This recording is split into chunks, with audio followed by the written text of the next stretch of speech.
welcome. Y'all more than welcome to be like, act nah, you good tonight, man. We good. We good with content for the next couple of days. We doing a 30 for 30, y'all. Let me know when y'all ready to say act. We straight, bro. We good. We good. Feel me?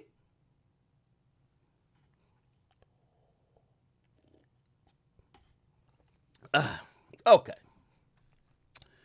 Should be live on all platforms now. Welcome to everybody on the Academy, King Academics. And of course, we got K Block and we got R Block in the building. What up with y'all, man?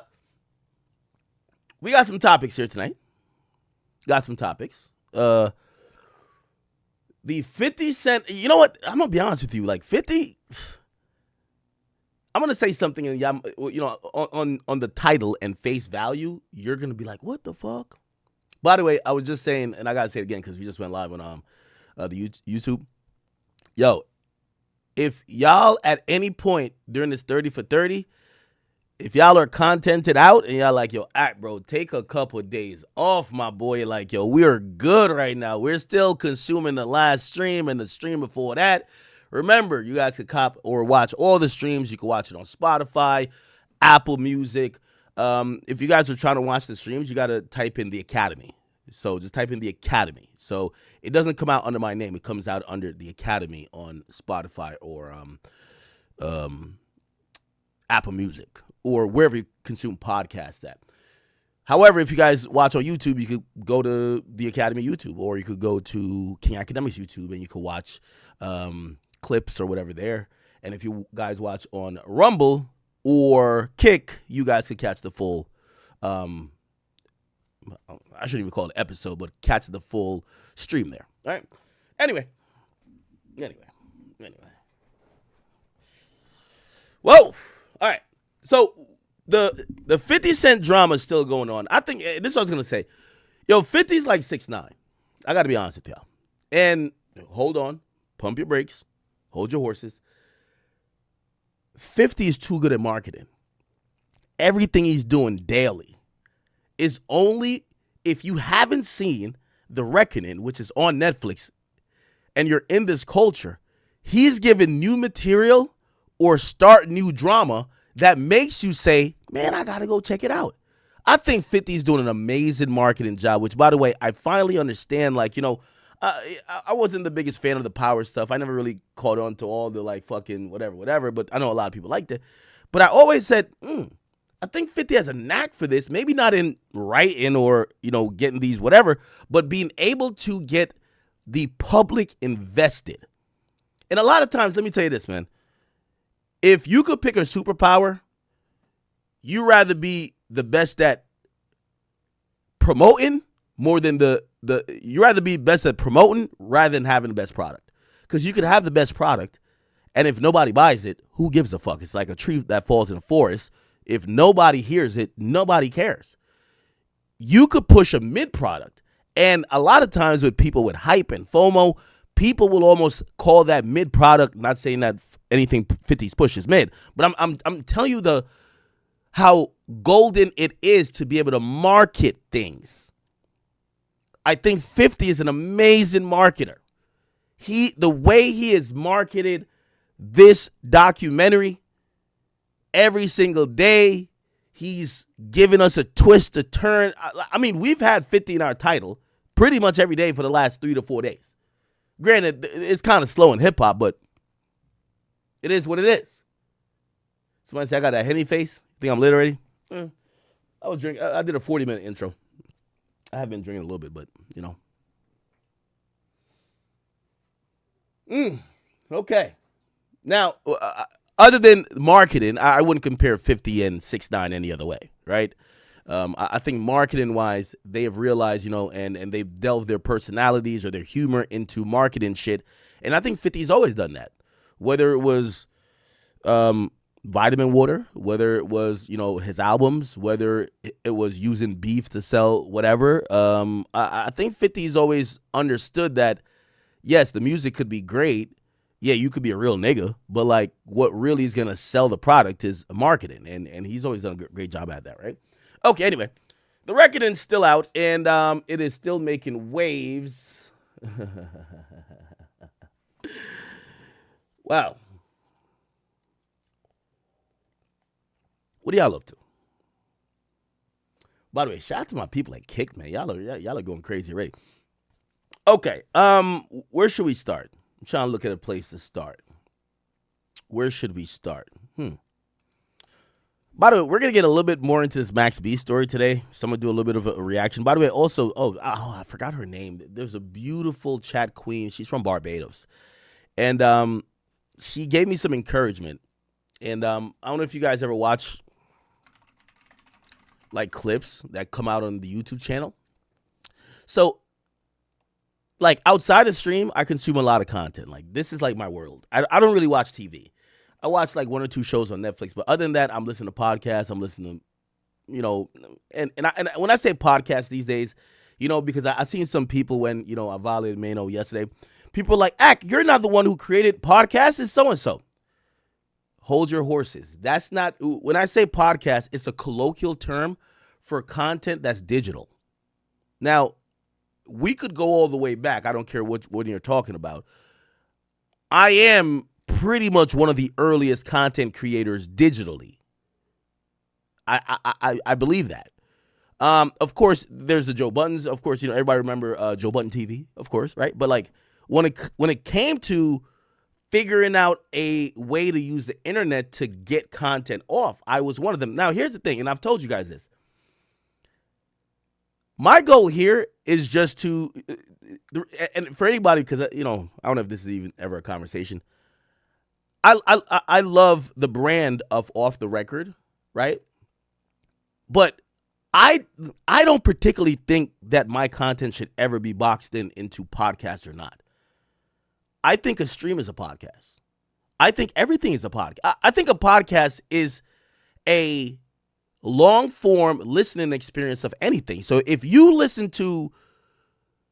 watch a whole Kai Cenat stream in video on demand, to me, that's a podcast. So a podcast to me is anything that's video or audio on demand. I don't care how it was first produced.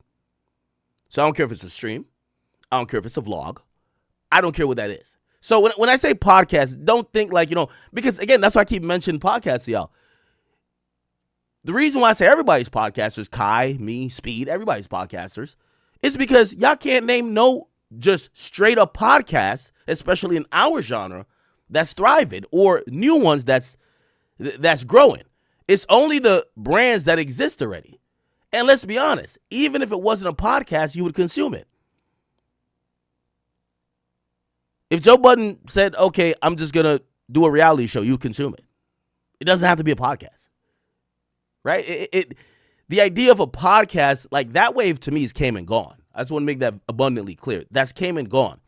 Where everyone was trying to have these rigid methods of putting out content. These days, content is cannibalized at a really rapid pace. Clips, and shout out to all my clippers. Whether you're filming a skit, whether you're doing a vlog, whether you're doing a stream, whether you're actually sitting there and doing a traditional podcast, the content lives in the same ecosphere.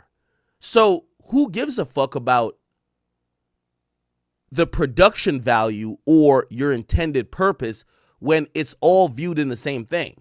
The difference in like other realms is that you wouldn't have TV shows right next to movies. These days, if Joe Budden says something about A, B, or C, it's going to be right there on a Twitter page next to a Speed or Kai Cenat comment as well. Is it the same format? No. It would be right there next to what I said or right there next to a Instagram live from Soulja Boy. Those are all different formats. So what is the point of saying podcast?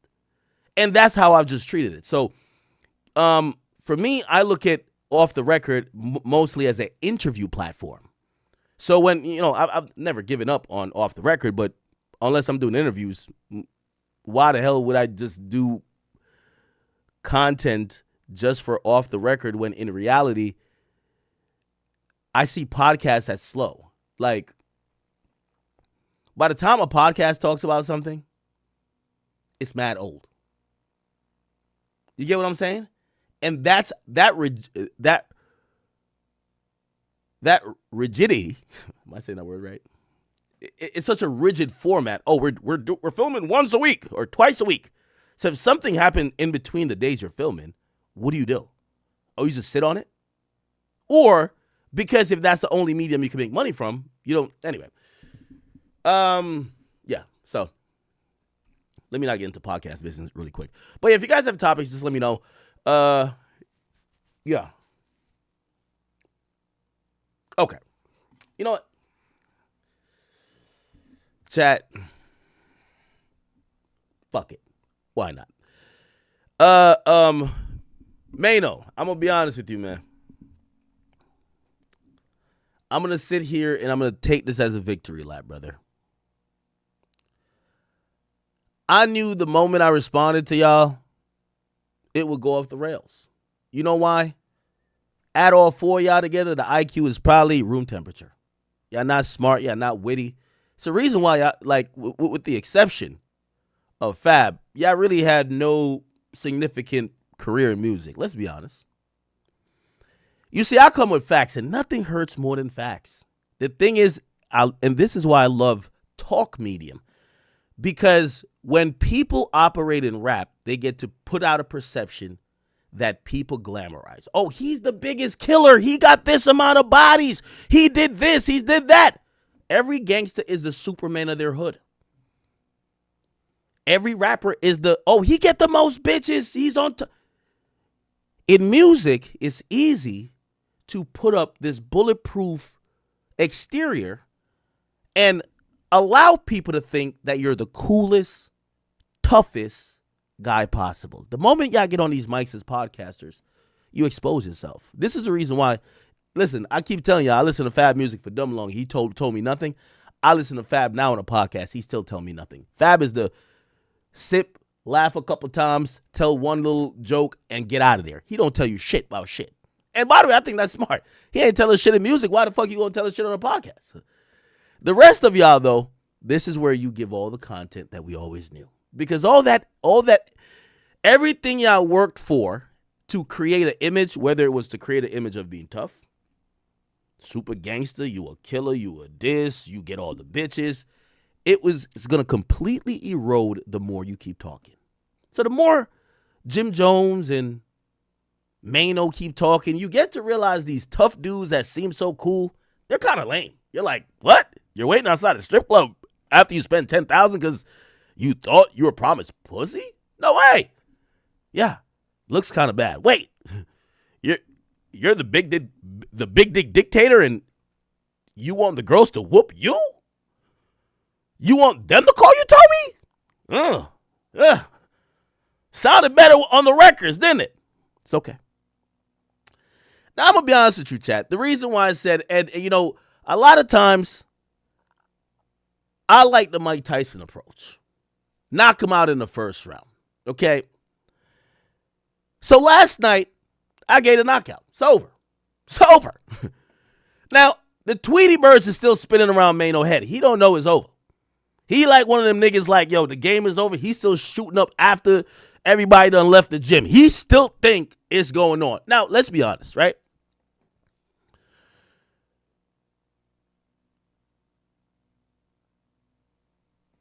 What did I tell y'all? And some people, they were like, nah, man, you kind of acting a little scary. No, I'm not. No, I'm not. I gave these disclaimers and warnings because when I'm dealing with rookies on the podcast mics, I know when they can't out-joke you, out-wit you, out-logic you, out-talk you, they are going to start to try to bring you to what they're comfortable with, which is out-gangster you and try to bring you away from what we talking about. We started joking about headbands. Mano said, well, this ain't about that. You would understand the headband thing if you was a lame. Okay. Logically, I said, I bet. I got the well, if I love the narrative and I love when people try to say lame and not lames because there's an ideology that tough guys like Mano, tough guys, right? He's been like Geodude. Come on now. The tough guys like Mano, Jim Jones, they're the cool dudes. Come on, stop it. So this is why I brought up, y'all can't call someone lame if you had to stop doing the cool shit that you used to project and come do what the lame dudes are doing. Mano, you were on Angela Yee podcast as the side bitch. Let's be clear. You went from thugging to gossiping. That's why I popped my shit last night at you. I knew it was get on your skin. I specialize in this.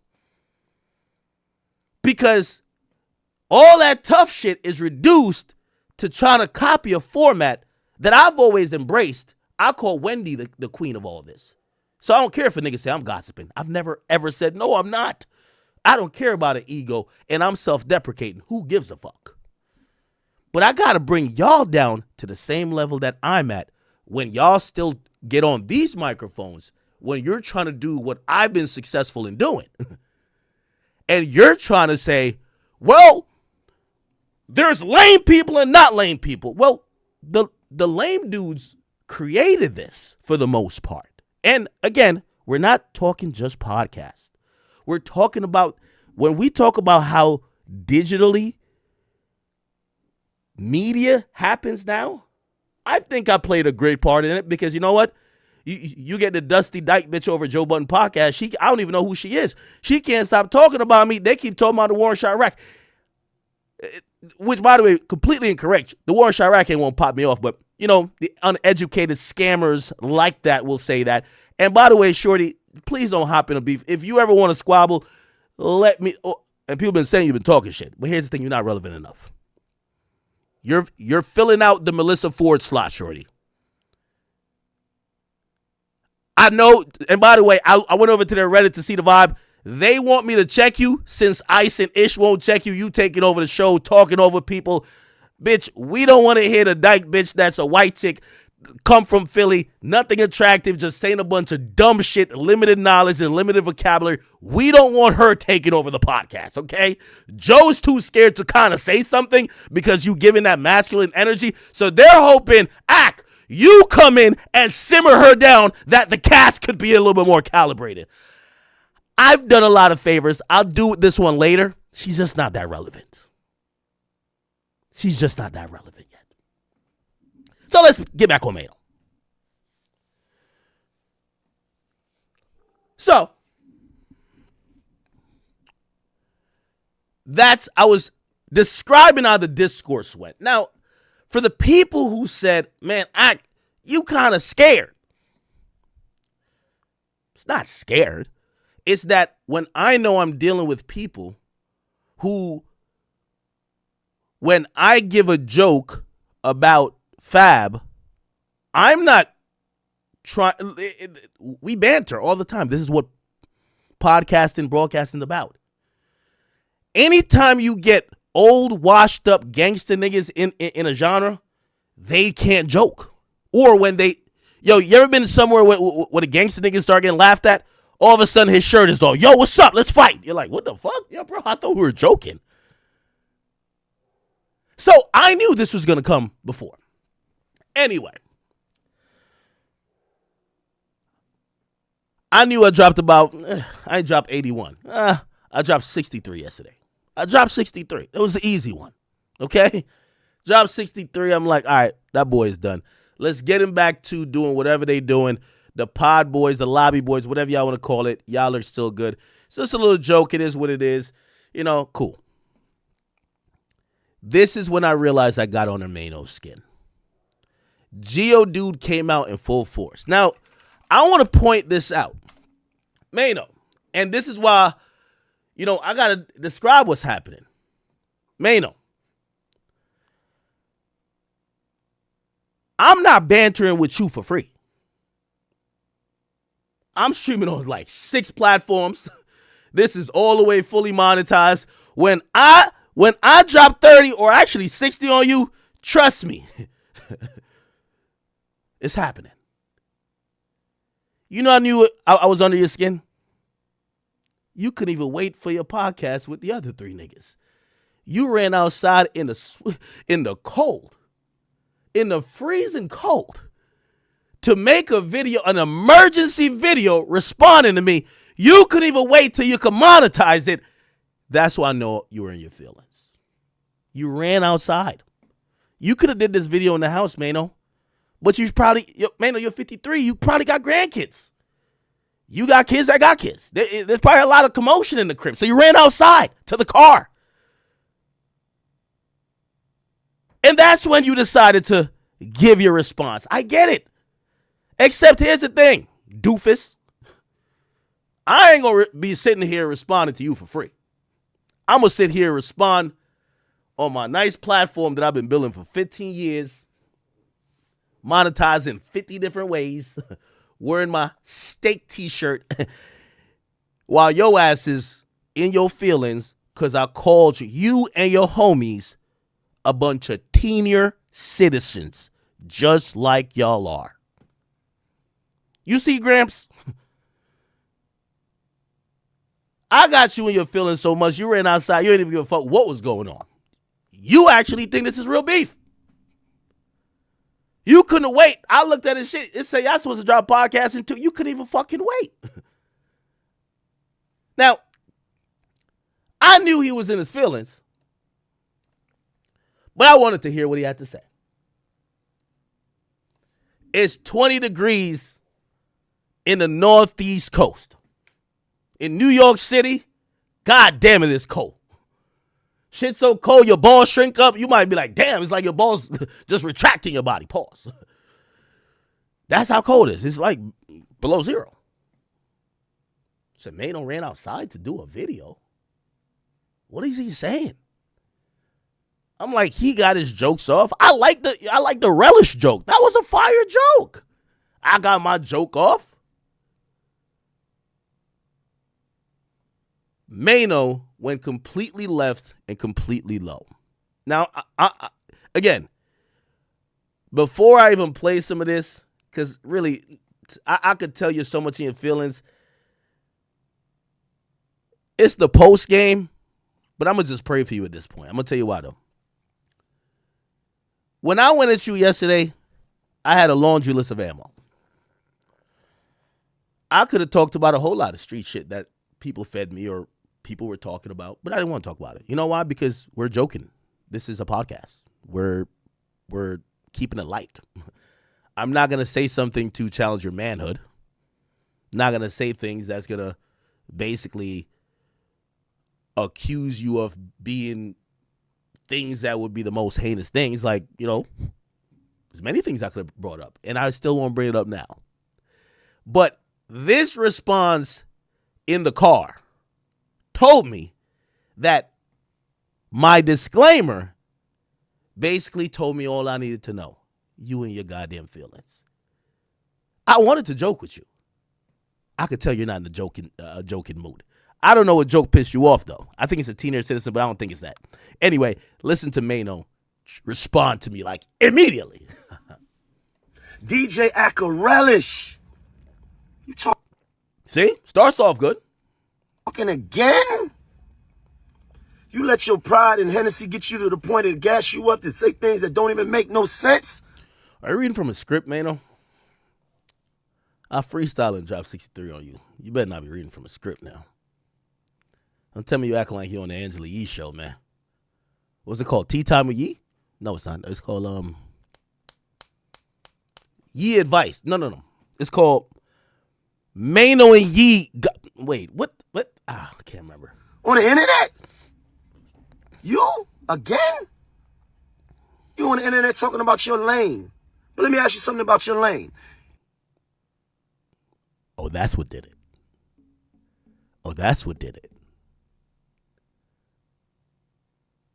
See, Mano, I've went toe-to-toe on the internet with a lot of tough niggas like you. I always say, man, I got to figure out what penetrates that exterior. Pause. Okay. Was it your lane when that lady said that you forced herself on her? Huh? Is that your lane? Exactly my point, chat. You could tell he's in his feelings. We went from joking on each other. he's making accusations that you should know. It's the same thing we said about Drake and Kendrick. Once people start saying accusations like that, we're no longer in a joking mood, right? There's a few women who hit me up about Mano who would love to put things out. I have declined because once you go that realm, if you are publishing things that are false, accusing a man of doing some of the most heinous things, it means you want to take it another route. So I'm looking at Mano to say, tell me you lost without telling me you lost. He looks a little frazzled. Huh? Sexual assault, is that your lane? All word, because that's what you accused for, right? Ain't that the shit that you paid out for? Mano, I could file a lawsuit for you for even saying that. I've never paid out $1 for any type of sexual assault or any type of allegations regarding sex or any woman. I've never paid out $1. That would be a lawsuit, but that wouldn't be too cool, right? But it just tells me you're in your feelings. You're just making shit up at this point. But I'm gonna give you one even better than that. Was it your lane when you was on the internet having that conversation with that 15-year-old boy and you talking about going up in him and putting things in him? And Mano's just lying. This is what I'm saying. You see, I'm telling you, chat, gangster rappers, their egos are the most fragile. You know why I always defeat all these little niggas? It's because I come with research and I come with facts. And I use logic. Y'all could go revisit the conversation. I was telling a kid I was going to put something in them. That's false. Demonstrably false. Like, come on, that's not true. That's not true, Mano. Mano, you got to stop using ChatGPT. It's not really conducive to you hood niggas. Okay? It's not really, it doesn't look like, and giving them sex talk and talking about having sex with them? Is that? I was talking about having sex with a kid? Or was I trolling a kid to say, yo, nigga, like, you like the streamer? Then you want to go fuck the nigga or some shit? But Mano, I get it. I told you, add all 4 of y'all IQs together is room temperature. But I could tell you're upset. It's upset. I hope you came from a morning jog, okay? Before you did this. That's your lane? Wow, okay. That's not the lane that I'm in. That's not the lane that I'm a part of. You ain't nothing but a sexually deviant elf, boy. What's wrong with you? You an alcoholic that's a pervert that's built like Papa Smurf. Come on. You could have left this alone. You said something. Oh, man. You could tell. Yo, Mano's upset. Yo, Mano, I could tell you. Mano, I really don't know what got you upset like this, bro. Yo, Mano is really upset, bro. Chat, did I wild out yesterday? Like, he looks upset. Look, by the way, think about this. This just to show you, like, this is why these niggas aren't built for podcasts. By the way, I'm going to see y'all niggas in a year. Everybody book it. From right now, let's see these niggas in a year, right? I took a screenshot of their numbers today. Let's see it in a year. You know why? Niggas like this they're street niggas with no IQ, they're not built for podcasts. He's Tax Tone 2.0. That's what it's given. He's Tax Tone's 2.0. While people might love all that, oh yeah, I'm this, that, and third, you're a dummy. You could tell he's genuinely bothered. First I said something back. We could have left it at that. But you talking again, knowing that we got recordings of you having sex talk with a 15-year-old. He told you he was 15 years old and he wasn't gay. But you still try to push your agenda on him. Oh, really? What's the agenda? Leave this alone, man. You got too many things going on. You understand what I'm saying? Mano, I have nothing going on but showing how stupid you and your homies are and the fact that y'all are grandfathers. There's nothing wrong with that.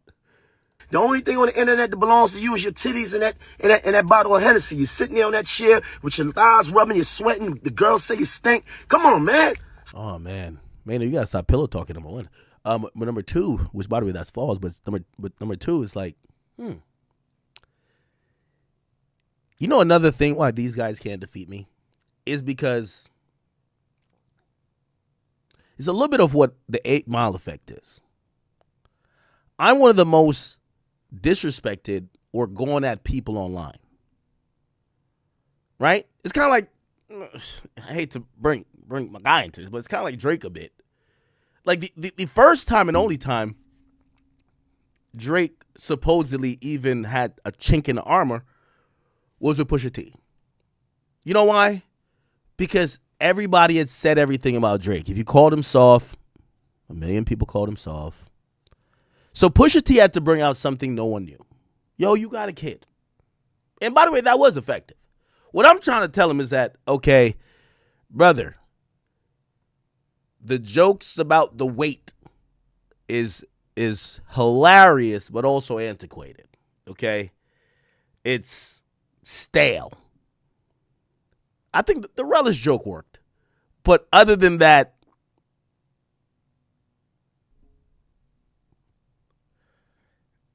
I don't see any new fresh jokes really catching steam. But I get the attempt. Stop playing. Come on. Look. You ain't winning nothing. Oh, man. I'm battling with Gramps. It's like the Boondocks. This nigga took out his grandson's church belt and brought to the car to act like he was about to give belt to ass. Yo, Mano, we're going to have a therapy session for you. You're a 53-year-old street nigga who's realized that all the avenues of this get money facade that y'all have been pushing that have led to nothing but death, destruction, and jail, you are now trying to appeal to the same people that watch Academics, Aiden Ross, Kai Cenat, and Neon. But you're still trying to be tough. Brother, it's okay. There's no tough people in this lane. You see that belt you just pulled out? Remember, you told me you like to get whooped. You told me that. I didn't say that. You get whooped. That might be the belt that when you're cosplaying that, yes, massa. Yeah, you bunny hopping. Yes, massa. I just realized, chat, he said his kink was playing a runaway slave, calling his woman massa. When I first heard it, I couldn't believe what I was hearing. He's a super gangster. There's dozens of dudes with stories of how Mano has wrecked the streets.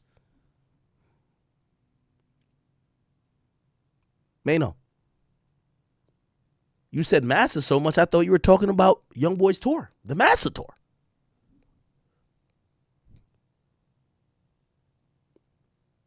Mano, I know your ego is fragile. And I know that your tough, thugged friends that are hitting you up like, man, you can't let him talk like that.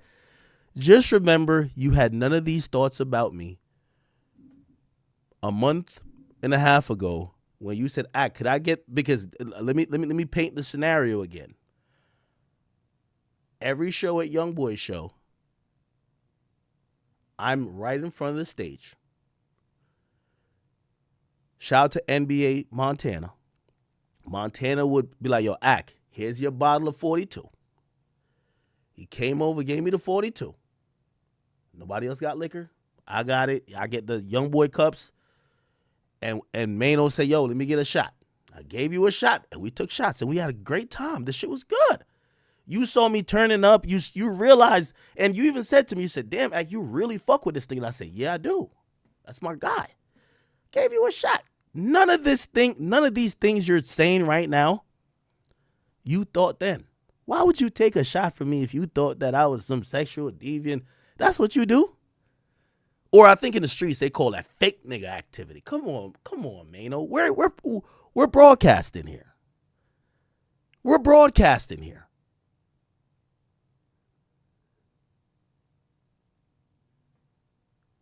At the Barclays, front row, you're there. I get the bottle. I'm pouring up for everybody because then let me get. I give you a couple shots. We take a couple shots together. What's the problem? None of these things you're saying you felt then. And don't lie to yourself and said you just found out. So you thought that I was a sexual assaulter, and that I was a what is it? Whatever with kids, and you were taking shots with me at a concert, but now you're online in your car huffing and puffing with a belt. For what? It's not. Come on now. You see, this is that fake shit that the fans don't like. They don't like this shit.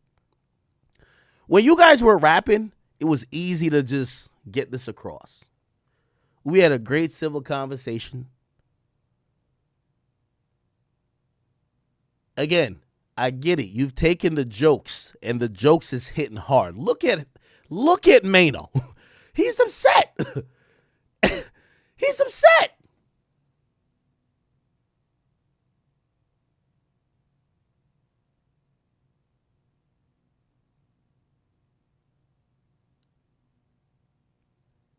Mano, I don't know if it's because I pointed out your age. I pointed out the headband. I pointed out the fact that, well, y'all gangster rappers who aren't making it, who love calling people like myself lame, you're essentially now doing what we're doing as well. I don't know. But I'm watching you emotionally run to the car as a 53-year-old man. You won't catch me talking about you making a 5-minute video on Instagram for free. Because I thought we were contenting, nigga. And by the way, if you don't want to content, that's on you. Just to let, because there's like this over. That's the thing I don't like too. People like look at Mano as like super killer. Like, bro, come on, man. Like, all right, get it. Maybe he killed 50 niggas. I don't give a fuck. The point is this. I know people like Mano have a low IQ, don't know how to deal with internet shit, and also can't take jokes. Their ego is too fragile. They've been operating with this thing like, yo, I'm this tough macho man. But they come into a sphere where now they have to use their wit, they have to use their logic and their words, and they can't use force and anything else, and they get scrambled. So that's why I gave all those warnings. Man, I ain't scared of no fucking Mano.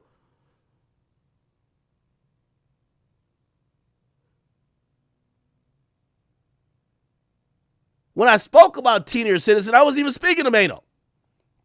Mano's kind of dressed the same. He's always dressed. I was really talking to Jim Jones. Because Jim Jones really looked like, Jim Jones looked like every other nigga at the YB concert. That nigga really looked like a senior citizen. It was just, he just looked like NBA O-head. Like, it was just crazy. But I could tell Mano is so upset that I don't know. Wait, are we still joking on each other? Or now here's the thing, and this is the funny part about the internet, right? Because first of all, the whole internet been waiting for me to catch an L forever. I get it. A lot of y'all been waiting. It's all good.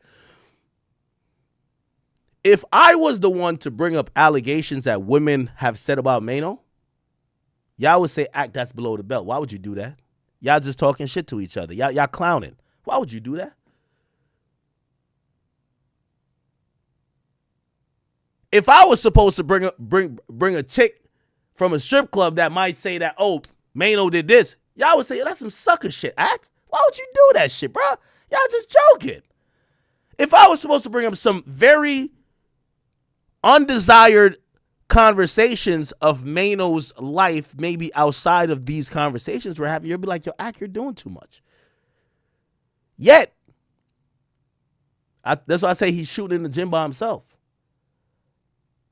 After I dropped 63 on him and his partners, he couldn't wait till he got to the pod. He's in the car looking highly upset, highly perturbed, talking about a bunch of bullshit that, to keep it real, if Mano had enough money, would probably be lawsuit worthy, but he just don't.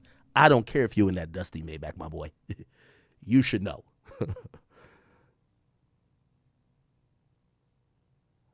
Just pull like this. I wouldn't sue no nigga that's broken to me.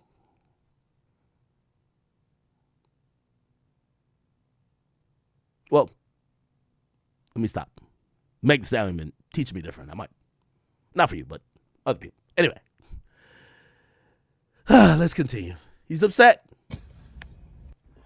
DJ Acker relish. Oh, that was it? Okay. All right, bet.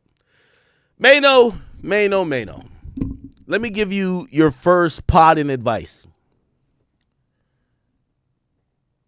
Dummy, you're supposed to sit on your response and drop it on the show.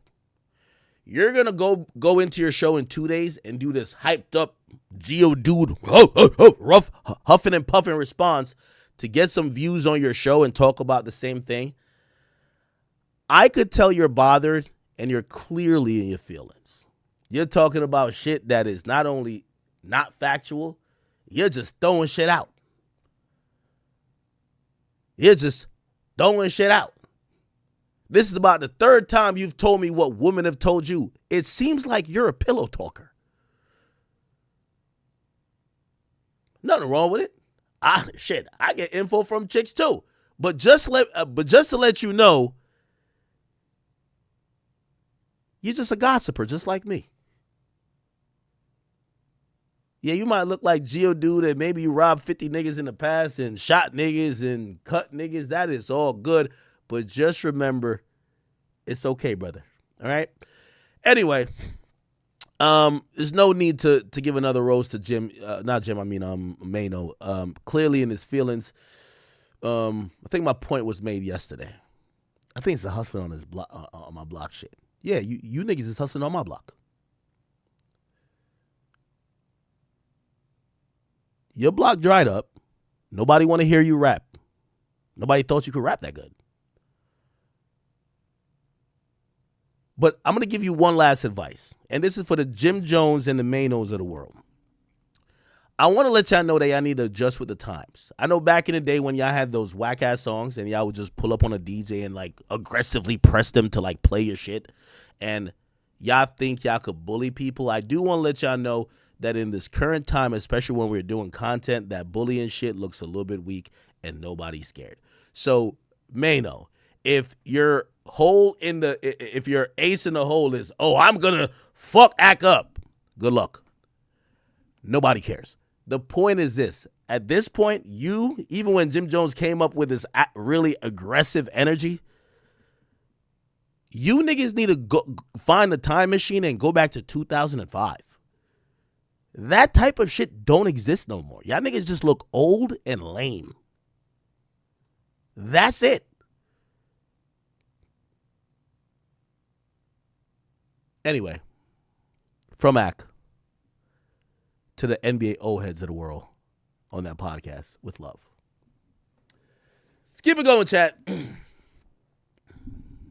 nigga ran to his car to do a video. That was crazy. This nigga looked like Derek Jackson, bro. Nigga ran to his car. He couldn't even wait till he got back on set. He ran to his car to do a video. Nigga was looking like Derek Jackson. I'm like, what the fuck? This nigga ran to the V.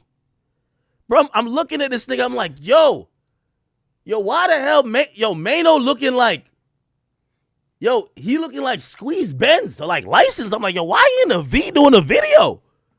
It's 20 degrees outside, Mano. But this is why you niggas, again, I love to see how this is going to turn out, but I could already tell you're an emotional dude.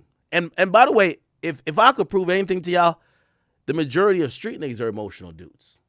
By the way, chat, y'all know I don't give a fuck about like some roasting. Like the Acarella shit, I ain't gonna lie, that shit, I've never heard that. And he did say that, he said a wet thing of laundry. That shit was too. That shit not gonna hurt my feelings. But you could tell he's hurt by what I'm saying. He's now saying, you sexually assault chicks. I'm like, whoa, Mano. Mano, just go and snitch. Sound like you just want to file a police report your damn self. Did I sexually assault you? Okay. Anyway, let me leave that there before Mano huffs and puffs. You know what I mean? Mano actually looked like a dude who actually, you know what I mean? Yeah, Mano. So good. All right. Let's get on to some other stuff. So now we're going to get on to the 50 stuff. For the people who wanted that. Drill, clip it. Let's make some money off this. This bum-ass nigga is in his car. Like, this guy's retarded. You know what I mean? God damn. I really did. At first, when I was like joking on them and shit, like I'm thinking like they're gonna take it in jest. I thought it was gonna give them a good stimmy for the pod, get some notoriety. You know what I mean? Like, you know, because it's only so long we could hear your gangster stories, Jim gangster stories, y'all repeating no homo and pause a million times. Like, yo, y'all are 50-year-old men that can't blow out a birthday cake. Like, yo, oh my God, that's gay. Yo, get the birthday cake away from me. I'm like, yo, these guys serious? Cool. That shit was going to get old really quick. So I thought like, all right, cool, you know, whatever. But, anyway, it's all good. Anyway.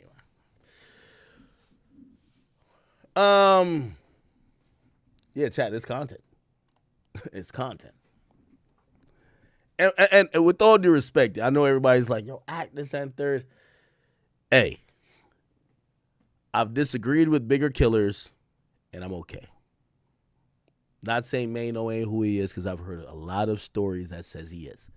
But Mano, you can't out-gangster your way to people trying to get your side. By the way, there is people that get you your side, but they don't like me anyway, so it's all good. All right. Let's get to 50. All right. 50 Cent, man. 50 Cent. I think 50 Cent is trying to do a, it's not a hostile takeover, but he's trying to do he is pulling a coup, if you ask me, on the documentary series. Now, here's my theory, and listen to me well. I don't think, most big companies have no soul. That's why when Diddy would say, damn, how could y'all put out this doc? Remember, Diddy was working with Netflix. He was kind of having like a deal kind of in the works, but then he gets locked up. It falls apart. They then hire Diddy's op, 50. Now, I think that's highly unethical. Damn. Why would you hire this guy's worst enemy? If you were cool enough to have business talks with the guy to try to get a documentary that he was going to be a part of himself, if he gets locked up or he falls out of the situation, why would you get his mortal enemy? But then I realized, and this is what I'm trying to say, a company like Netflix, like most big companies, they have no soul. They have nothing but the bottom line. They only care about dollars and cents. They don't care about, oh, that's my guy, I can't do that. Oh, shit, we have a relationship with them. No, they say, what could be the biggest when we announce it? What could get us the most subscribers, make us the most revenue? We're finding that out, and I think 50 is finding that out. I think 50 realizes that Netflix, they're down for anything as long as they could get someone else to be the face to give it credibility. That Jay-Z effect. Remember, Jay-Z was the face for a lot of shit for certain companies? They just care about selling. You see 50 in front of the Netflix logo. He says, little sex worker. He says, LOL, little sex worker doing it big. Get him, baby. Okay? It's 50 with Netflix.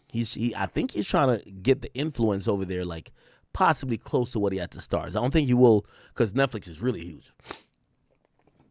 So, he's trying, though. You know what he did? And you got to realize, this Sean Combs thing is a absolute fucking hit, chat. It's a hit. I think the majority of things he's doing is marketing this, but it's such a hit. Look at this. It shows him at the Netflix meeting and then Puff in jail, right? Puff in jail throwing down the phone or whatever the case is. He's with his lawyer throwing down the phone, right? Exactly. Now, when you look at this, and by the way, here's another thing. He has a picture of him presenting this. I would imagine it's Netflix. He said, good morning, guys. Don't let my momentum agitate you. The bidding war for WBD is heating up, and I don't care how it goes. I'm leaving with the winner. Now, I don't know what WBD is. What is that? Now, a lot of people think it's unethical for a rapper to be blowing the whistle on another rapper, given the fact that many rappers do the same things. Now, maybe not Diddy things, but like, I keep telling you, I know many rappers who they do domestically assault their women. They have put their hands on their women. They have beat their woman before. They have a domestic case. People would think it would be unethical, especially if you've been accused of such things, to be the person blowing the whistle on other people being accused of such things. 50 don't give a fuck, okay? He don't give a fuck. He posted the Netflix thing. He said #1 in 36 countries and 11 others still going up, okay? Now, here it is. 50 is now posted a picture, an edited picture of that. A picture that someone drew of Jay-Z. And 50 said, please stop sending me stuff like this. I'm not going to post it. But of course, he's being facetious because he posted the picture that he claimed he wouldn't post. Now, that's not the interesting part, y'all. The interesting part is when you look at it, 50 was in the comments here, and he was liking posts. You can't see what the author, which would be 50, likes. But 50, and I guess I could post it on, give me a second. I could post it on our burner page.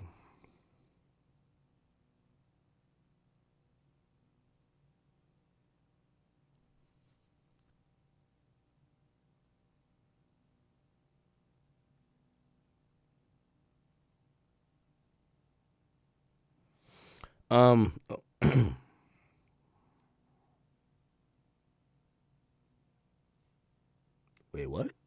Nah, I don't care about that. Wait. Give me 1 second, y'all. Give me 1 second. Every time I open my phone, I see like a million different things. Anyway, because I don't want to slow the stream down. 50 is liking these comments, and these comments are saying, yo, do the documentary on Jay-Z next, right? Oh, actually, people posted on Twitter.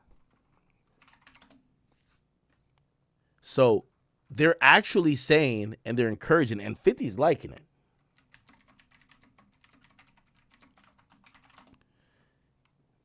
Here we go. It said 50 Cent liking a comments hinting Jay-Z's next. Somebody says, my only question. He's next, isn't he? 50 liked it. Okay? So 50 seems to be liking comments that would make people assume maybe he's going to target Jay-Z next for a documentary expose. Now, 50, he did another interview. 50 Cent interview. Did y'all see this new interview? Hold on. I think this is it. We didn't play this. Let's go. Life, including videos, contribute to a critical portrait of Diddy in the documentary, which we can report tonight has now jumped to #1 for Netflix shows in the U.S. since debuting this week. Sean Combs' The Reckoning tackles Diddy's entire life, including previous legal controversies, the recent trial, which saw him acquitted on the most serious charges, including RICO, but convicted for prostitution crimes that landed him in prison for about 2 more years. Diddy's team is also rebutting this project as a, quote, shameful hit piece. They note the obtained footage was not authorized for release. Netflix says they legally obtained the videos. In addition, tonight, another dynamic here is that another famous rapper is, of course, behind this film, 50 Cent, who has long publicly clashed with Diddy and has recently expanded into a wide range of film and TV projects. He has plenty to say about Combs' record. The rapper, actor, and producer joins me now. He's sold over 30 million albums. He got a new suit. Won all kinds of awards and accolades along the way and is now a successful film and TV producer. And we're also joined by his colleague on the project, Alexandria Stapleton, an Emmy-winning showrunner and director of this series. Welcome to both of you. Thank you. Oh, man, thanks for having us. Always great to have a 50-day. Yeah, it's always going to be good. Great for ratings. There we go. It's an important project, clearly. The question for both of you, 50 first, Why this project? Why now? Well, we waited until after the results of the trial to release the project, but I started like almost 5 months before I was able to find Alex, and finding an Emmy Award-winning showrunner and director is detrimental to the project being really well put together. So, you know, they should expect it to perform like Reggie Jackson's did. Thank you. Yeah, I think why it's coming out now is we wanted to wait, you know, to get through all of the legal proceedings, the criminal trial, and it spans, it's, you know, four parts, and it spans over 30 years of, you know, pop culture, his life. So it took some time, to say the least, to put all of this together. It's an important story, and you could just tell it with all the public material. Mm-hmm. You go further, you've gotten your hands on some extra new material people are going to see for the first time, including this video. Any journalist would want to know how you got it, but it is Sean Diddy Combs in the heat of this, right before the arrest for the trial we just discussed. That is the video. In private moments, talking to his lawyer, cameras running. Let's take a look. It's the middle of September and there's still no indictment. Bro, then you have to have a spokesman. You have to have some sort of comms to constantly be pushing that, Mark. Because you may just be a person that just does, you just may watch CNN. So you at the wrong place looking to see what the people with the possible jurors are thinking. It could be somebody that has dealt in the dirtiest of dirty business of media and propaganda. 50, how'd you get it, and what does that scene show? Well, I mean, you know, you're a journalist, Harvey. Harvey, you would not disclose your sources. We usually don't. Yeah, but I got it. Yeah. Yo, 50's diabolical. What he said. and what do you think it conveys? Because we see someone trying to pull the strings and talking about, he would say affecting, others would say manipulating the public views of the allegations. I think that, you know, one big theme of the series is to go behind the scenes to really understand how brilliant, you could say, Sean Combs is at marketing, at owning his narrative, controlling the narrative at all times. And so why would that stop, you know, when his life is on the line? So I think that, you know, on its face, that's what it is. But as you get deeper in the film, you start to realize, you know, perhaps how some of these tactics, you know, how they really came to present themselves, you know, during the trial. You show that, his abilities, his early rise. Right. Alexandra, you also give time to victims of the alleged abuse. Some of the cases are in different procedural postures. And you show victims who were women and men. Why is that important? Because, you know, victims of sexual assault, sexual violence, you know, that should... there should be, gender should not be a part of that conversation. When you are a victim, Yo, 50. Yo, the more I look at 50, I'm like, yo, 50 a cold nigga, bro. Victim. And I think that, you know, this series was a platform in a way for these alleged victims to come forward, give their truth, put context to their situations when so much of it was ripped out, you know, and we just went... Yo, 50 really on the show with the suit, bro. Salacious headlines. And they really had the time to tell their story. Yeah, and the film takes us way behind the PR or propaganda machine. You see Diddy the day he's finding out about new suits against him while he's in New York preparing for a possible criminal arrest. Right. This is another moment from the video that 50 said he won't tell us where he got it. But it's a rare window into his thinking. I can say, just like Nixon didn't think the Watergate tapes would come out against him, it would appear that Diddy did not think he would lose control of this video as he talks about an accuser. Take a look.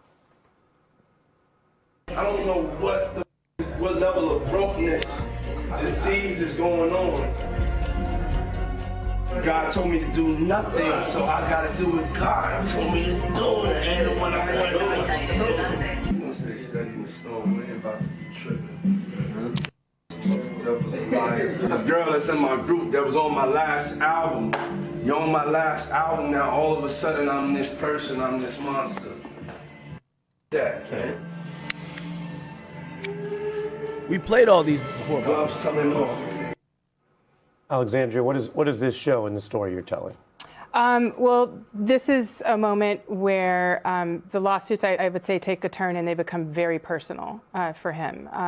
Don Richard is one of the alleged victims who filed a lawsuit, and I think that this is a moment where he was nicked. His armor was nicked, I guess you could say, because I think Sean Combs is a person who probably feels like to step to him, especially legally, takes a lot of courage that I don't think he really assumed that a lot of people were going to have, even though the Cassie lawsuit had already been out, and so I think he was a little off balance, but that quickly turned to anger. And 50, the project, I've seen all 4 episodes. It doesn't feel like a personality critique. It feels like it goes to the conduct, the alleged abuse, some of it alleged, some of it proven. And so you also show, one person who worked with Diddy, this was a Bad Boy co-founder who had a falling out with him, as apparently many people did. And it goes beyond the bravado. Some would say, 50, you have some bravado, and that's okay. Here, it seems that it turns into something more sinister and abusive. I want to play Mr. Burroughs talking about it and get your view of why this was an important part of the story. Take a look. He had this thing with strongmen, and he had a thing with wanting to be one, but not positioned to be one street-wise, but positioned to be one industry-wise. And they call that a paper gangster. No, I'm not paying, nor am I involved in any of that. And so as he's paper gangstering, he's also trying to street gangster. Yeah, Kurt Burroughs has a lot of insight. And, this documentary is 50 is so smart. With him being the executive producer, he talks shit on Instagram more. He could come in and be like, man, I know Puffy. Puffy's blah, blah, blah. Remember, he's not featured in the documentary. He's just executive producer. So what he does is, of course, he probably helped create the narrative, but he doesn't give any context to it. He just relies on the people that he used to create the narrative, which is in a documentary. He's like, oh, this person has a lot of insight. 50's smart, man. About people being able to tell their truth or tell their version of the story. And the only thing I wish we were able to have Diddy be in the doc. So he could have said some things that, make people understand why people are saying these things about him. The outreach went to his team and they gave denials, but he didn't want to participate. Yeah. What do you think of the psychology, 50? Because in getting to know you, I've learned that you could have been a full-time psychologist and done very well with that. You have a keen eye for people. Fair? Oh, yeah, I try. Mr. Burroughs makes the argument that Diddy was overcompensating, that he wasn't initially actually a tough guy. Right. And then there's the old saying, be careful who you pretend to be, you might become them. This is true. Did that happen to him in your view? I'm not sure if that's what transpired, but because I don't know him to be tough. We haven't even had problems. Me and him. Our issue, they'll say we had beef for 20 years, but I have hired both of his sons for different projects that I worked on, both 2 different television shows, Quincy and Justin. So I don't have that energy towards him. Yo, Fifth is good. He's now on this press run. He's acting like he's never had a problem. When you hear him on Drink Champs, man, I ain't never fuck with Diddy. Where we trying to hurt each other. All I would while other people pointed out those situations that he was dangerous like that, I said, oh, okay. I take it in, but we never got there. Alexandria, the story also broadens well beyond the recent case. You look at a very controversial incident he was involved in early in his life, where people were badly hurt and killed, lost their life, but it was like a melee, not one-on-one violence. You look at the infamous case in the nightclub with J-Lo, where another artist, Shine, took the rap, not him. Are you trying to tell a story that he's been getting away with things this whole time, or is that up to the viewer to decide? Absolutely up to the viewer. I think that my job was to show patterns, and my job was to report the facts and things that happened.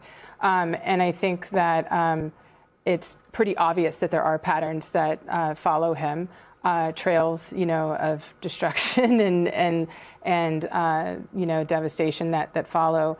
And I think that, again, context is everything. And so when you're talking about Sean Combs, when you're talking about these cases, you can't just cherry pick one to make it all make sense. You have to look at the piece as a whole. Yeah.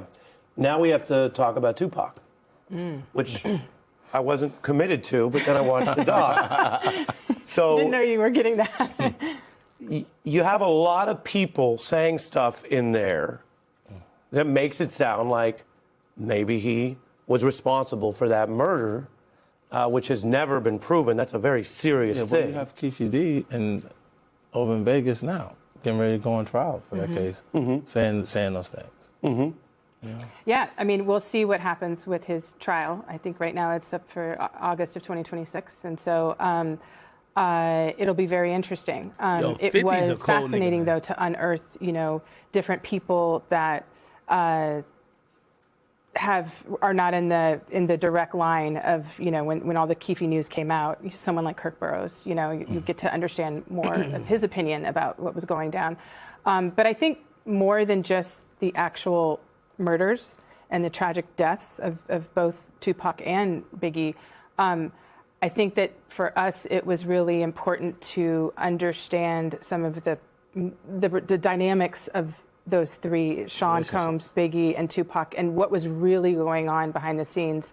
That often gets lifted because everyone just wants to talk about, the murder, and not to really digest why. But do you think a viewer's left with the impression that he was responsible?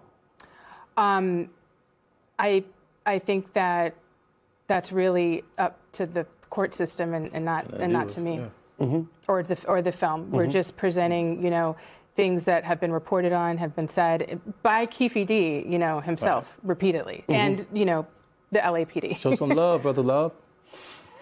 Go on. Nah, Fifth is diabolical, I'm just bro. saying what Keefe was saying. What he was saying, yeah. And yeah, you're speaking about a key person who some people would say, oh, that's strong evidence. Other people would say, when you get into years later and people with various agendas, you don't know. You have a juror in here. What did that show us about this case? Because there is a tension within all this. It's no stranger to many people that the justice system fails in all sorts of ways. You show how it failed survivors and Cassie, clearly. At the same time, he beat the case in New York. I remember the day it happened, and I looked at 50's Instagram for Diddy News, as so many Americans do. And in all fairness, 50 said, okay, he beat a big part of the case, right? You said. Many people think that was an unjust outcome, but when talking to the jurors, what did you find? Because the film... They're trying to set 50 up to say something positive, to say, yo, hey, no matter what we thought or we've heard, the jurors agreed based on the evidence that he's not a sex trafficker and he did not commit RICO with blah, blah. So the dude, is this Ari Melber? Yeah, it is. He's setting it up to see if he could get 50 to say something good about Diddy. So he's like, oh, I learned about his conviction for certain things on your Instagram. You're the one, you're in tune. But then I watched the documentary. I'm hearing the juror, blah, blah. Could you tell me why the jurors voted the way they did? So, again, the proper way would be 50 saying, yo, yeah, people said a lot of things about him, but it's clear that some of the stuff wasn't true. Let's see if 50 says that. Look at 50. Looks at all of this horror, but then finds that a jury of his peers in New York, ultimately in this era, said the government did not prove the whole RICO case. Look at 50. All right, he letting her take it. Yeah, I mean, I think it's really complicated. And I think that to break down what went right and what maybe went left or wrong in that trial is that's a whole other documentary. But I think that we have two jurors, two very different types of New Yorkers, that were interviewed in the film. And I think that when you talk to them, I mean, it was very clear to me that they stood behind that decision. They stood behind it 1,000%. Because? Because they felt that based on the charges that were presented by the federal government, and that that is that they could not prove beyond a reasonable doubt that Sean Combs was guilty of, RICO. That they overcharged. That they overcharged. I think Trying that at 50. when you get into the, 50 a true hater, bro. I don't know. Yo, I know Kendrick says I'm the biggest hater, but I think 50 might be the biggest hater. Yo, I don't think Kendrick hate is this. Maybe Kendrick hate is like this too. If our laws, our legal system are the best when it comes to the gray matter of sexual assault. They had tanks out in front of his house. All right, like they made a bigger, more extreme approach to the investigation. So you think the government did basically mishandle what was still strong evidence? They did overdo it. They overdid it. They did great. He beat the case. To me, that what he was charged with, that's a victory. Like that, to end up with 50 months when you had when your life. Okay, he's talking on the a little positive. It's a victory, But to be the only person that's incarcerated for hiring and transporting male prostitutes is different. Yeah, life on the line, also a 50 lyric. Yeah. It is. When he comes out, and it's not that long from now. Yo, how is 50 sitting here being interviewed, bro? Like he's like a neutral party. He hates Diddy's guts. He enters this world. He's got a stack of civil cases that could bankrupt even the wealthiest people, and you give voice to some of those accusers and individuals. What do you think the future should hold for Diddy? Should he be, sort of re-embraced or not? I don't know if he. I don't know why he didn't file bankruptcy. Like it would have indicated to the sharks that even if you see blood in the water, there's not that much blood, right? Because the lawyers, they came with so many lawsuits. It's like 80 different civil suits. So it's over 100 now. Yeah, that is going to exhaust him. The legal process will exhaust him. I think he also underestimated that a lot. I mean, with every celebrity, you do have different claims and some are completely unfounded. But I think that some of these lawsuits, there's receipts and there's footage and there's voice recordings. And I think that for a man, it's also very interesting. Yo, 50 a cold nigga, man. What a cold nigga, man. 50 is a cold nigga. All right. Anyway, 50 also posted this, which was like, I think this is like one of the Wayans brothers. And he said, keep my name out your mouth, boy. And that was, I ain't gonna lie. I think a lot of people are seeing a little bit through, like, this whole thing with 50. And they're like, yo, again, documentary did tell a good, compelling story. But people are like, yo, based on the verdict, like, y'all are not you're not like being fair with it. If you watch the documentary, you think that Diddy killed Tupac, Biggie, beat every bitch up, took advantage of everybody, and was just a horrible person. And Marlon Wayans, he spoke on the doc, and he said this. We ain't baby all close. Nah, you stupid. But, yo, look, Puff is... Nah. You working with Pac? I've known Puff for 30 years. You saw Big before he passed? Yeah. Bro, so you're close. And Jack, what were you saying? In the documentary, there was insinuations of, that Diddy possibly had something to do with both Tupac and Biggie. And, Who's telling the story, right? You can skew... People very close to the situation. But you can create any narrative as a producer and as a director and as a storyteller. I can create a narrative. I could be like, you know what? You have.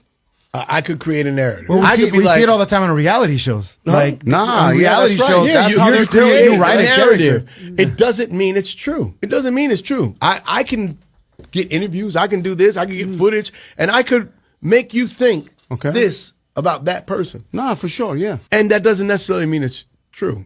So for me, I think, look, 50 and Puff have a long-term beef. It's personal. People are saying 50's wrong for doing it, but 50's right for doing it. It's divided. It's between him and Puff. And before it's between him and Puff, it's between both of them and God. Just the way Puff is down on his luck and 50's kicking a man when he's down. God is going to... If 50 ever luck turn up on 50, that you got to be careful what you put out. There's a karma to every action that you do. We ain't baby all close. I mean, I've said kind of the same thing. Yo, the moment 50 is ever in that position, he should expect no mercy because he shown no mercy. And maybe that's, from his past in the street, he's like, yo, fuck it. Like, yo, it is what it is. But he has to expect the same type of energy. There's another video, too, of him speaking about it.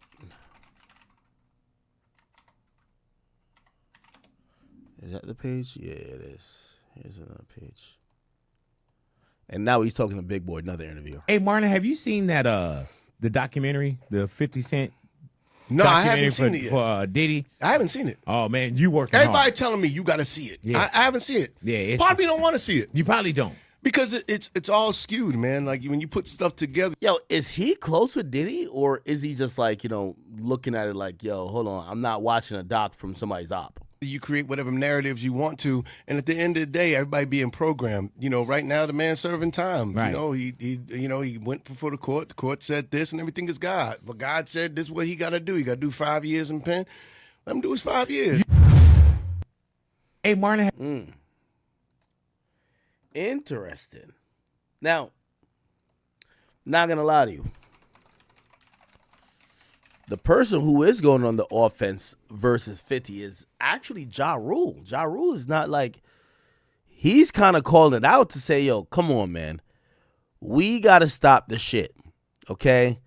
He came out and he said, listen, let's not have selective outrage when it comes to domestic abuse. Now, we all know Diddy notoriously had that video of him beating up Cassie in the hallway.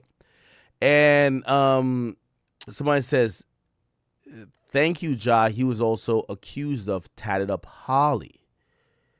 Now, what is this? It says 50 issues a public apology to ex-girlfriend after abuse accusations.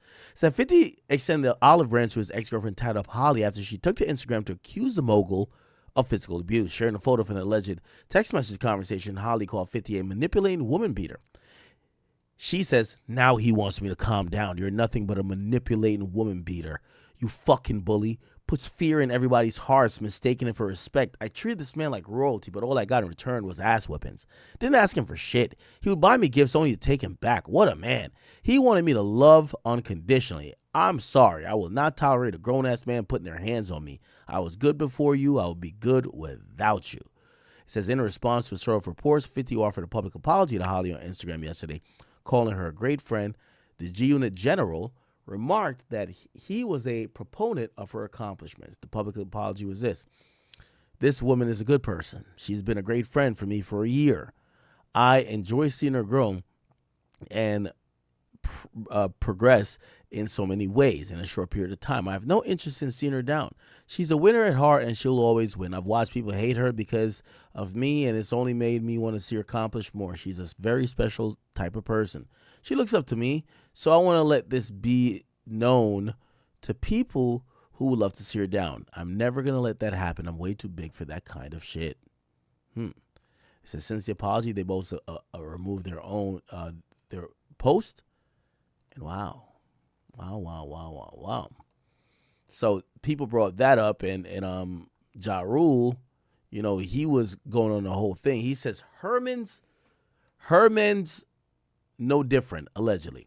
50 Cent, real name Curtis Jackson, has been involved in at least one well-documented domestic violence incident. In June 2013, he was accused of kicking his ex-girlfriend and the mother of his son, model Daphne Joy, also known as Daphne Navarez, in the stomach during an argument at the Los Angeles condominium, as well as destroying about 7,100 of her property, including furniture, chandelier, and television. The altercation reportedly stemmed from the suspicion of infidelity. Los Angeles authorities charged him with 1 count of misdemeanor domestic violence and 4 counts of misdemeanor vandalism. He pled not guilty initially, but later reached a plea deal in 2013, pleading no contest to 1 count of vandalism. The domestic violence charge and the 3 vandalism counts were dropped as part of the agreement. He was sentenced to 3 years probation, 30 days of community service, 52 weeks of domestic violence counseling, and $7,100 restitution payment to Joy, $2,390 in fines, and a restraining order requiring him to stay away from her. Jackson, which is 50, denied the domestic violence allegations at the time through his attorney, stating that he had not been arrested and there was no warrant for his arrest. In 2024, Amid his production for a Netflix docuseries on Sean Diddy Combs' legal issues, Joy publicly accused Jackson of R-wording and physically abusing her over the years, referencing the 2013 incident as part of a pattern, though no new charges resulted from these claims. By the way, damn, Ja really hates 50 because this half right here, or this like 2/3, it has lawyer written all over it. It's clear that Ja put up a post with lawyers looking over it that 50 can't take it and sue him, because that's what you do. You know what I mean? Like if you have somebody that has some money that is going to accuse you of R word or certain type of things, you sue him. You get what I'm saying? Like, for example, like Mano. And by the way, I ain't gonna lie. If I find out, I swear to y'all, if I find out that Mano got money, I'm suing him. Mano claimed that I paid out for sexual assault. I've never done that. So Mano, matter of fact, I might hit up a lawyer just because on some Megan Thee Stallion shit. I ain't gonna lie to you. That never happened. So for him to actually disparage my character and claim that I've paid out for any sexual assault, that's definitely a lawsuit. So I ain't gonna lie to you. Fuck all that gangster shit. I'm gonna have to sue that nigga if I know he got money. But I think Mano broke, to be honest. I think Mano broke. I think all them rappers are broke. Like, come on, right? But if you're not broke, I'm suing him. Facts. So yeah, I think Ja Rule, like a lawyer clearly looked at this. He looked at this, and everything is said that gives just straight facts. Just straight facts. You get what I'm saying? And I'm not gonna lie. Chat, should I sue Mano? Mano claimed I paid out for a sexual assault. Should I sue him? I promise I'll sue his ass. But I think he's broke though. So the thing is, I don't want to spend 100 bands trying to get money from a nigga that don't. But I think the car he was in is a Maybach, so he might got some money. Maybe it's the street money. I don't care how he got it. But also, here's the thing. I don't like that type of thing because I talk shit. And when I'm talking shit, I don't want niggas to be like, oh, yo, he talking shit and going to sue. So that's why I don't like that. But like, you know, Mano, just respectfully, bro, please, like that type of conversation you having about me, that's not true. Like, respectfully. Like, I'm not trying to do no Karen shit and sue niggas. But please, I would like for you to correct that. There is someone is suing me, but just to be clear, Jay-Z's gotten sued for sexual assault. Everybody you know has gotten sued. It doesn't mean that these things are true. Somebody's trying to get money. I've never paid out. I've never settled. I'm taking everything to court. We're taking it to the trial. We're taking it to the box. Straight up. So just to let you know, you said a factually incorrect statement that could have some type of detrimental harm to me because your shit, like, you know, everything you're saying about me now is kind of going viral. Could you please correct that? And I'm asking you on a civil manner right now, and I'm asking you verbally because that's vehemently false. Now, I don't want to have to be the person that files lawsuit. You know why? Because if I get to the lawsuit type of realm, every time when people diss me and I diss them back, they're going to be like, they're going to treat me like 6ix9ine. You know when 6ix9ine starts talking tough to niggas, they're going to be like, man, we ain't going to get into it with you. You going to call the police. No, I like to talk shit to people. But you're putting me in a weird position when you start talking about sexual assault. You're lying. So I'm going to respectfully request that Mano kind of clear that up because I have been waiting for, I've told you, I've been waiting for any rapper or somebody with some money to actually call me something that is not factually true. Because the facts of, everybody know the facts of the case, or it's not even a case. Someone has filed a civil suit, but everybody know the police looked into everything. There's nothing there. I was cleared. It went through a grand jury. They looked at it. There's not even probable cause for me to be charged. It's not nothing. Chick is trying to sue. Get it? Really, and I've talked to my lawyers. I shouldn't even say this part, but the majority of her case is going to be, it's your house. So even if it's not you, if damage at your house was incurred, there might be a case. So it doesn't have to be you. It's like if somebody come on my property and get tripped, like trips over something and falls or dies or whatever, that could fall back on me even though I didn't do nothing. So that's the only thing my lawyers is be like, yo, bro, sexual assault shit is bullshit. She's claiming some other shit, got nothing to do with you. But it is your house. That's the only thing, realistically. But so, Mano, you saying that I paid out, you're lying, brother. And if you could find something where I've said I paid out, you won't. But chat, I'm really not trying to file lawsuits, bro. Like, I really think this lawsuit shit, that's some Meg Thee Stallion shit. That's some corny shit. But I do understand when niggas is starting to lie. So chat, I ain't gonna lie. Y'all let me know. Should I sue Mano or not? I don't want to. Because I'm in the shit talking business. And in the shit talking business, you shouldn't run to the courts. So really, like, you know, Mano got in his feelings. He started talking about some other shit that is not true. Mano, again, respectfully, my nigga, I know you old as shit, but, you know, if I said these things about you, if I said you R-worded like a 15-year-old, nigga, you be tight. You be out looking for me with your little, with your little ray gun. You feel me? I get it. You've said some shit about me that's absolutely false. I would like for you to clear it up because I don't want to file a lawsuit on you. I think that's corny, all right? Anyway, going back to the Ja Rule thing, I think Ja got a lawyer to look at this because, remember, these are serious allegations. So if you say that 50 is whatever, or if you said he got a conviction, which he didn't, he could sue you. Do I think 50 would sue Ja Rule? Fuck yes. Of course. So this is why, like, if you read, this is Ja tweeting. When you read this, it sounds like a lawyer wrote it. You know why? The statement is even written to give 50 even some credit. Like, look, though no new charges resulted. Look, oh, my bad. Though no new charges resulted. So if 50 was going to sue for defamation or some shit like that, it would be tough for 50 to sue for that. Because it would be tough for 50 to sue for that. Solely because, look at this shit. You know what I mean? Like, this shit's kind of ironclad. It's stating facts. Doesn't seem malicious, even though we know it's malicious because it's from Ja. But it's pointing out that 50 never caught new charges. It's pointing out some positive things for 50. Anyway. Ja wasn't none there. He wasn't none there. Okay? Here we go.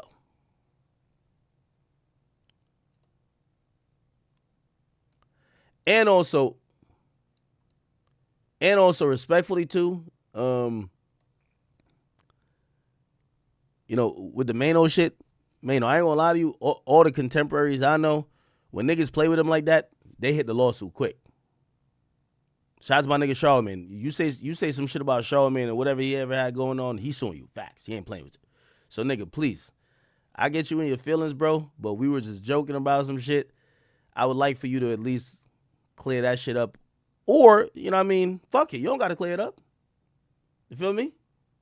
We could get to it. I just think you broke. Honestly. Like, nigga, you're podcasting with 4 other rappers, my nigga. Like, I think you're broke. I'm sorry. But I didn't appreciate you lying on me, especially about that. If I lied about you about sexual assault, pedophilia, really weird things, I'm pretty sure you'd be taking some type of measure, whether it was, yo, I gotta go see this nigga and punch him in his face, which, again, I'm not a violent person, but I would definitely, I could courtroom gangster it, you know? Anyway, chat, remind me on that. And matter of fact, I'll say this. Mano, you say one more word about that, so I promise you, because you lied. You lied on that, unless you clear it up. You say one more word on that, so I promise.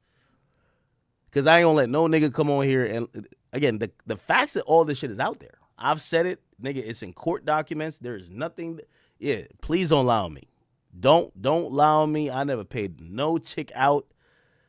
I've never said I did nothing wrong. It's never happened. So if you want to take roasting to you now, slandering and defaming me, we could get to court, Mr. Tough Guy. All right? That little Maybach you got, I could get that to, you know what I mean, I could do some, donuts on the grass with that. Fuck it. All right. Anyway, back to I'm just getting more mad because I feel like I'll be letting shit pass. Donald Trump sued ABC because they mischaracterized a civil suit he had. I know Charlemagne has sent mass cease and desist when niggas start playing with his name. Nigga, I usually don't really give a fuck. Like, even when niggas on YouTube say crazy shit about me, I'll just be like, nigga, I talk shit too. But you can't let a nigga just flat out lie on you, right? Like, this nigga is saying that, who the fuck I paid out, Mano? I have your ass in court showing the whole world who I paid out because it never happened. So I'm going to give you a chance to clean that up just on some, we were joking shit. But if you think we not joking no more, we could go there. Because I take you would take your reputation if I made certain allegations against you serious. I would like to take that serious. Anyway, all right. All right, let me just get back to this Ja Rule thing. Okay, cool. So Ja gets on and Ja says, let's be real, that nigga don't give a fuck about the victims. So he's talking about 50. So he don't give a fuck about the victims. We don't know why he did the doc. Herman's. Who's Herman's? Curtis. Is 50 Cent's name Herman? Or is he saying Herman's? Herman's? Wait.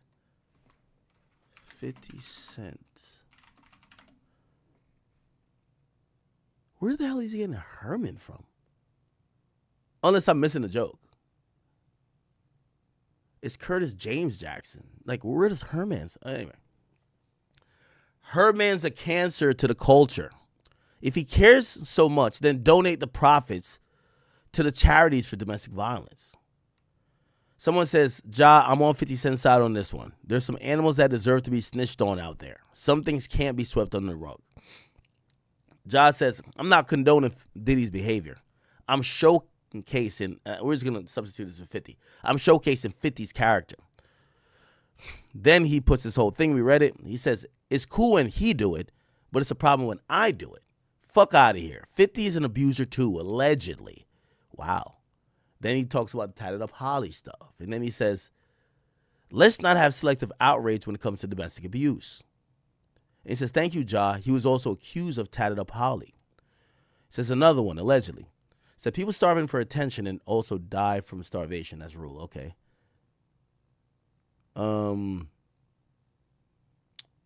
burn the house down. Oh.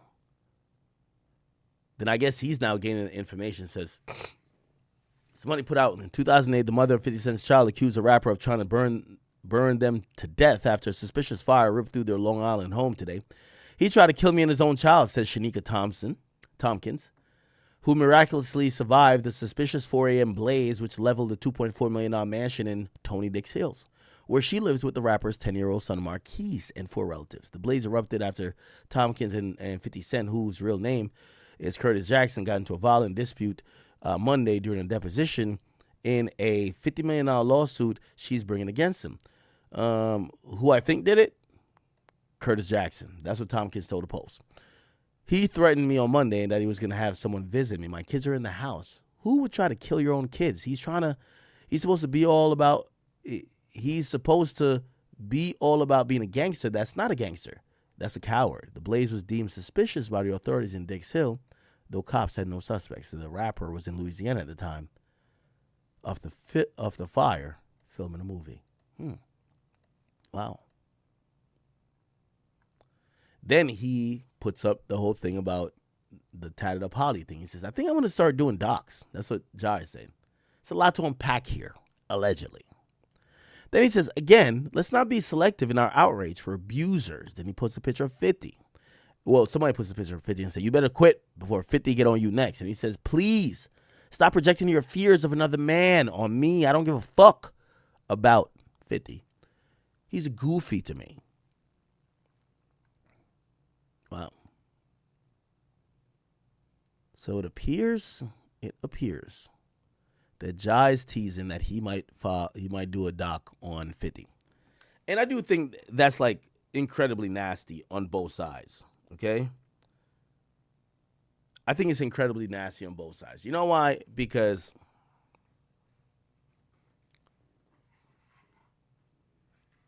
it is kind of an eyesore watching 50 be the soapbox guy and the guy who's like, oh my God, this is so intolerable. When he was signed to Dr. Dre. Let's be honest. Dr. Dre, who is a notorious, and come on now, let's not do too much, but come on.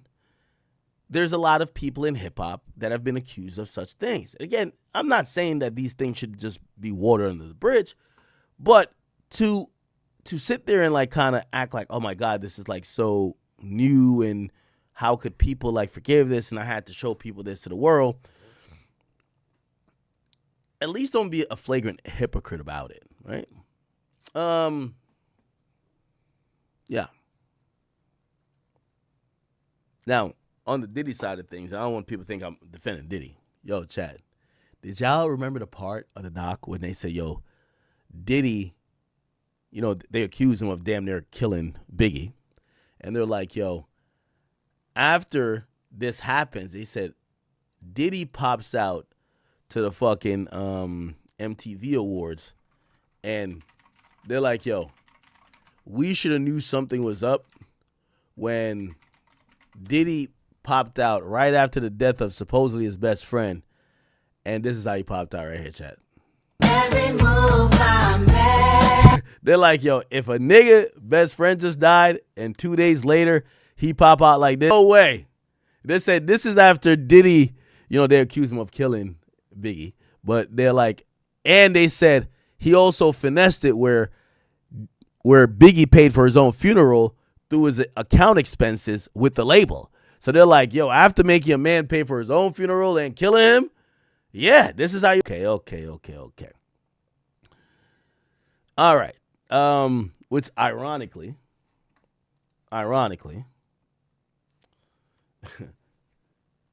is another video.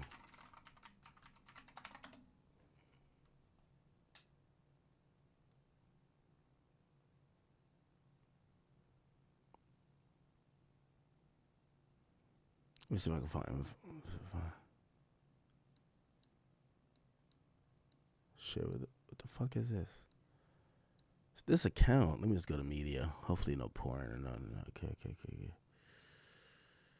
Where is it at? Where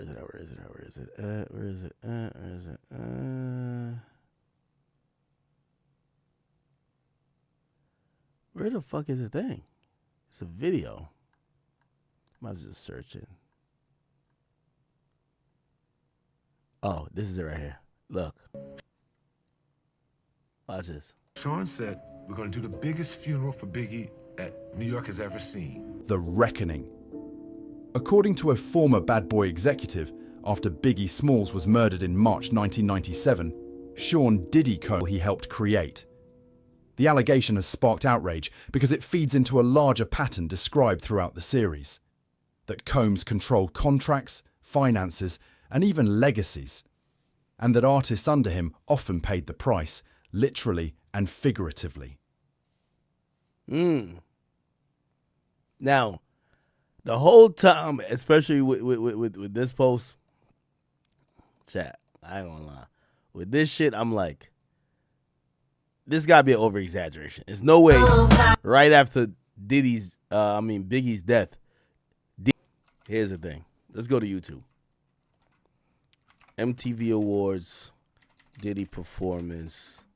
What was that, 1997? Let's see. No way Diddy was doing all that. Hold on. Is it this?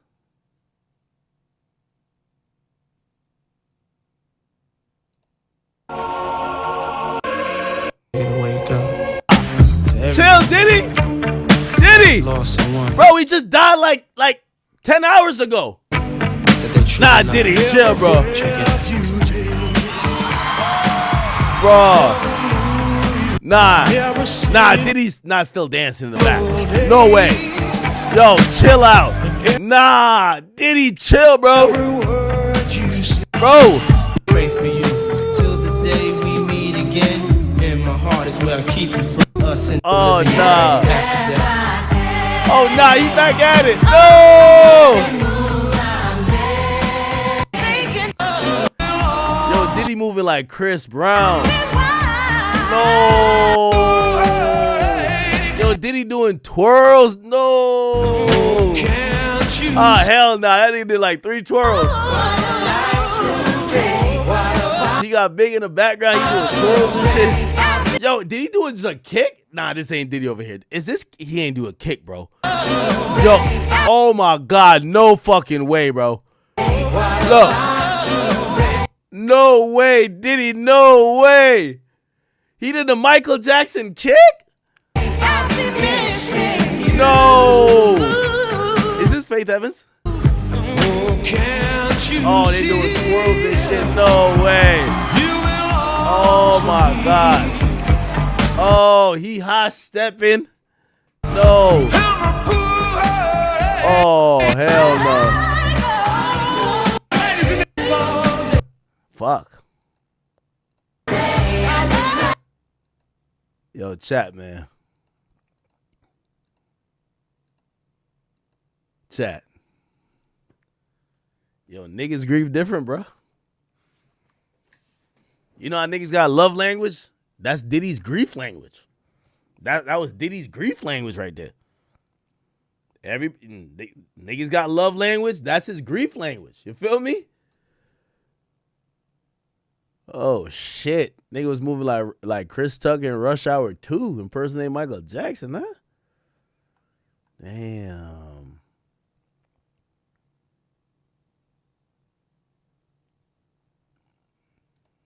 My car was in front, Biggie was in the middle, and then another security vehicle was behind, which had the off-duty officers in. And we left out of the driveway of the parking lot, and we made a right. And as we made the right, we were just driving, and the vehicles were one behind each other. And I was looking straight ahead, basically, and I just heard shots ring out. And then I heard somebody say Biggie's car had got shot at. And so, like, while my car was moving, I had just opened the door, and the driver, he stopped, and I had jumped out, and I had ran to the car. And I had immediately did that because I knew his leg was broke, so I know there's no way he could have made it out of the car. And then when I went there, I opened up the door, and he was hunched over, and was trying to talk to him and trying to move him over. And I was trying to tell somebody to call 911, but I just told one of the drivers of security to just jump in the car, just take me to the nearest hospital, please. Can I fuck you up real quick? Damn. Damn.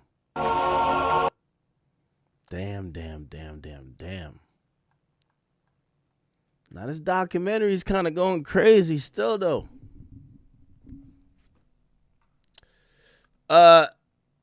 Jaguar Wright has entered the chat once again. I'm about to play what she's been saying. And let me play this. I'm about to take a piss. Yeah. Injustice is orchestrated. People know that it happened after. He looks like Mini-Me with Dr. Evil. Ability. Because even if it's not all in his name, even if it isn't all him. Know that. Yeah. Very true. They found a way to tell that story while they kept everybody else clean. Jag, how come you don't think... Episode 2 focused heavily on... Hold on. I'll play a shorter version. I was trying to get... Well, this is kind of interesting. They said he didn't smoke and he didn't drink. But take a piss. Throughout all the Biggie's promo, every time you saw him, he had a bottle of champagne. They was drinking Moet all of the time. No. From the history of Puff, him coming up, anything new? No. There was nothing new for me. There was nothing new for me. The only thing that was new was what was coming forward that had never come forward before. Kirk Burroughs finally admitting out loud that he had been essayed by Diddy. That's a first for most people to hear out loud Do people know that it happened? Absolutely. See, and this is the biggest problem. Like I've been telling y'all, it's funny how people like to sit there and pretend like everybody ain't heard about all of these things in the backdrop. Like everybody ain't heard about all of these things throughout the years. That's the one thing that I love that Kirk Burrow was saying at the end of episode 4 when he first, dropped the bomb, that he had been essayed by Diddy. It's Kirk Burrows. Yeah, Who has been here since the beginning. yeah, he's the founder. And he He said, helped. he said people keep pretending like all of the stuff that they hear about Diddy is something that's new. He's been doing these things.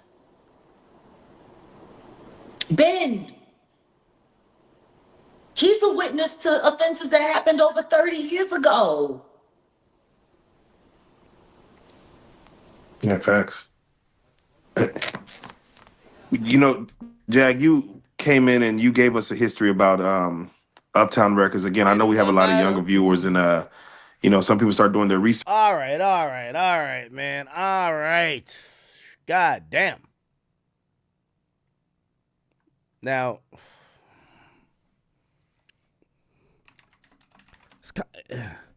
it's kind of sad that we're like, here we go.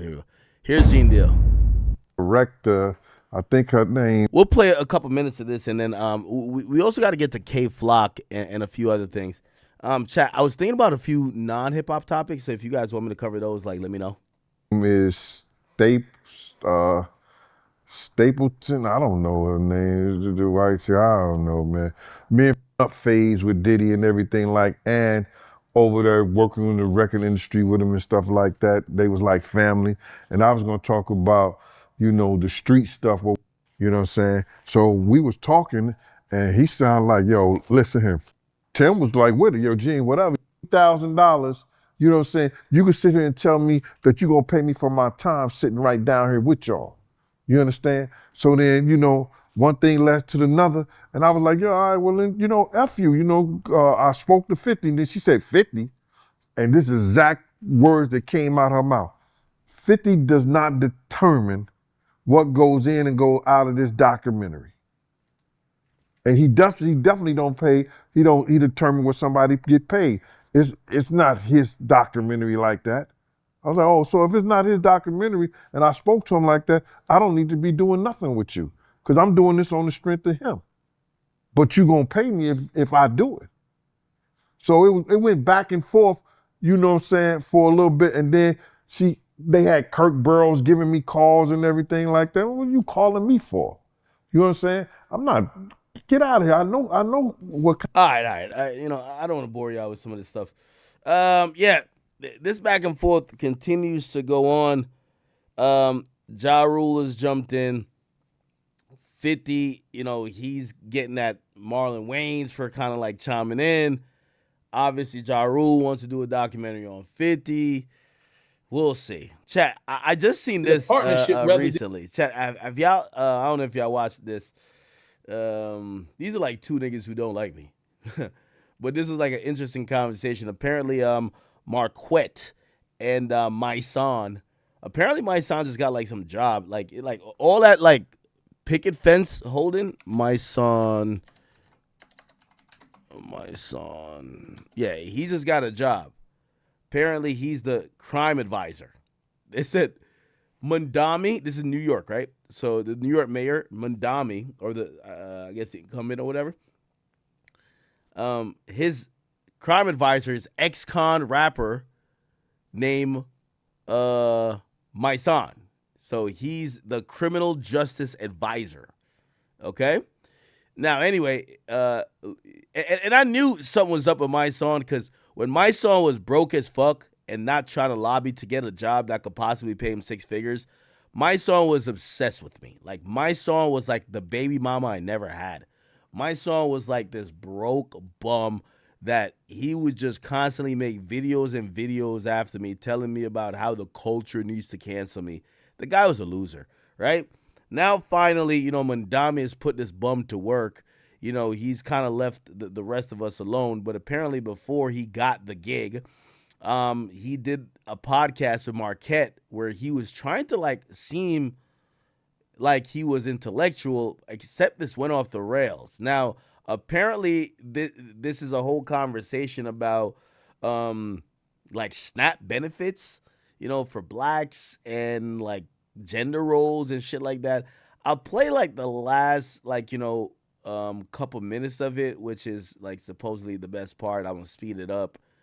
But my son like rage quits after like some conversation. I don't know who's necessarily right, but I would have to imagine that my son is probably dumb as a bag of rocks. So let's see. A different ideology than me. I don't have to do that. I don't have to demonize an individual because we have completely different ideologies. Oh, and I did watch a little bit of it earlier. Marquette was saying, "Hey, listen, yo, you're from hip hop, but like, you kind of identify in your talking points as like a liberal white woman. Why? Because all of the initiatives and even hip hop has been infiltrated by liberal ideology and propaganda, which means hip hop historically would be critical of homosexuals. Except now that liberal ideology and propaganda has spread into hip hop, like rappers can't say the F word no more. Rappers can't even say, yo, we're not with that homosexual stuff. Rappers these days have to be with it or else they're out of here. And basically he was saying that this dude's a shill for it because all of his talking points in this debate shows that he has the talking points of a liberal white woman, not a black masculine rapper who comes from the streets.